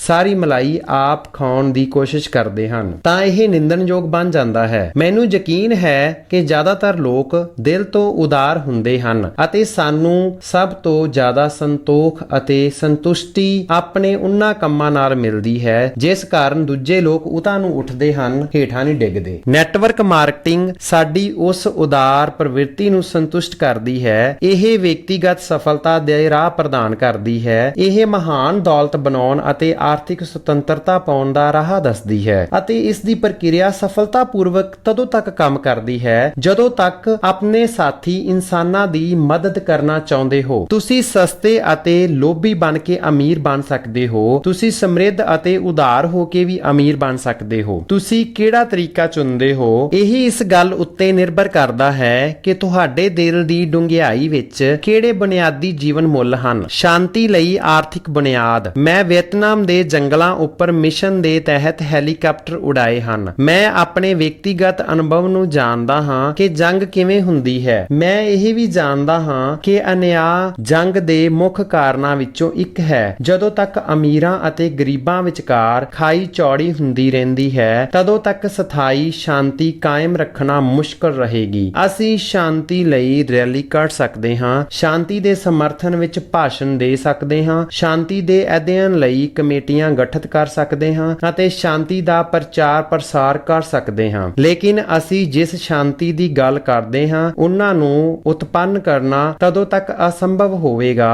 ਜਦੋਂ ਤੱਕ ਕਿ ਅਸੀਂ ਕਰੋੜਾਂ ਲੋਕਾਂ ਨੂੰ ਬਹੁਤ ਜ਼ਿਆਦਾ ਆਰਥਿਕ ਅਵਸਰ ਪ੍ਰਦਾਨ ਨਾ ਕਰੀਏ। ਹਾਲਾਂਕਿ ਇਹ ਇੱਕ ਵਿਸ਼ਾਲ ਨਿਸ਼ਾਨਾ ਲੱਗਦਾ ਹੈ, ਲੇਕਿਨ ਨੈਟਵਰਕ ਮਾਰਕੀਟਿੰਗ ਇਹੀ ਕੰਮ ਤੇ ਕਰ ਰਹੀ ਹੈ। ਅੱਜ ਕਈ ਨੈਟਵਰਕ ਮਾਰਕੀਟਿੰਗ ਕੰਪਨੀਆਂ ਸਾਰੇ ਸੰਸਾਰ ਵਿੱਚ ਆਰਥਿਕ ਅਵਸਰ ਪ੍ਰਦਾਨ ਕਰ ਸ਼ਾਂਤੀ ਫੈਲਾ ਰਹੀਆਂ ਹਨ। ਨੈਟਵਰਕ ਮਾਰਕੀਟਿੰਗ ਕੰਪਨੀਆਂ ਨਾ ਕੇਵਲ ਸੰਸਾਰ ਦੀ ਸਾਰੀ ਰਾਜਧਾਨੀਆਂ ਵਿੱਚ ਸਮਰਿੱਧ ਹੋ ਰਹੀਆਂ ਹਨ, ਬਲਕਿ ਕਈ ਤਾਂ ਵਿਕਾਸਸ਼ੀਲ ਦੇਸ਼ਾਂ ਵਿੱਚ ਕੰਮ ਕਰ ਰਹੀਆਂ ਹਨ ਅਤੇ ਗਰੀਬ ਦੇਸ਼ਾਂ ਵਿੱਚ ਰਹਿਣ ਵਾਲੇ ਲੱਖਾਂ ਲੋਕਾਂ ਨੂੰ ਆਰਥਿਕ ਸਮਰਿੱਧੀ ਦਾ ਮੌਕਾ ਪ੍ਰਦਾਨ ਕਰ ਰਹੀਆਂ ਹਨ। ਦੂਜੇ ਪਾਸੇ ਜ਼ਿਆਦਾਤਰ ਰਵਾਇਤੀ ਕਾਰਪੋਰੇਸ਼ਨਜ਼ ਵਿੱਚੋਂ ਕੇਵਲ ਉਹੀ ਕਾਇਮ ਰਹਿ ਸਕਦੇ ਹਨ ਜਿੱਥੇ ਲੋਕ ਅਮੀਰ ਹੋਣ ਅਤੇ ਜਿਨ੍ਹਾਂ ਦੇ ਕੋਲ ਖਰਚ ਕਰਨ ਲਈ ਪੈਸਾ ਹੋਵੇ। ਹੁਣ ਸਮਾਂ ਆ ਗਿਆ ਹੈ ਕਿ ਲੋਕ ਅਮੀਰਾਂ ਨੂੰ ਜ਼ਿਆਦਾ ਅਮੀਰ ਬਣਾਉਣ ਲਈ ਸਾਰਾ ਜੀਵਨ ਕਰੜੀ ਮਿਹਨਤ ਕਰਨਾ ਛੱਡ ਦੇਣ। ਹੁਣ ਸਮਾਂ ਆ ਗਿਆ ਹੈ ਕਿ ਸਾਰੇ ਸੰਸਾਰ ਦੇ ਲੋਕਾਂ ਨੂੰ ਅਮੀਰ ਅਤੇ ਸਮਰਿੱਧ ਜੀਵਨ ਦਾ ਆਨੰਦ ਲੈਣ ਲਈ ਇੱਕੋ ਜਿਹਾ ਅਵਸਰ ਮਿਲੇ। ਹੁਣ ਸਮਾਂ ਆ ਗਿਆ ਹੈ ਕਿ ਉਹ ਮੌਕੇ ਅਵਸਰ ਤੁਹਾਡੇ ਕੋਲ ਵੀ ਹੋਣ। 21ਵੀਂ ਸਦੀ ਵਿੱਚ ਤੁਹਾਡਾ ਸਵਾਗਤ ਹੈ।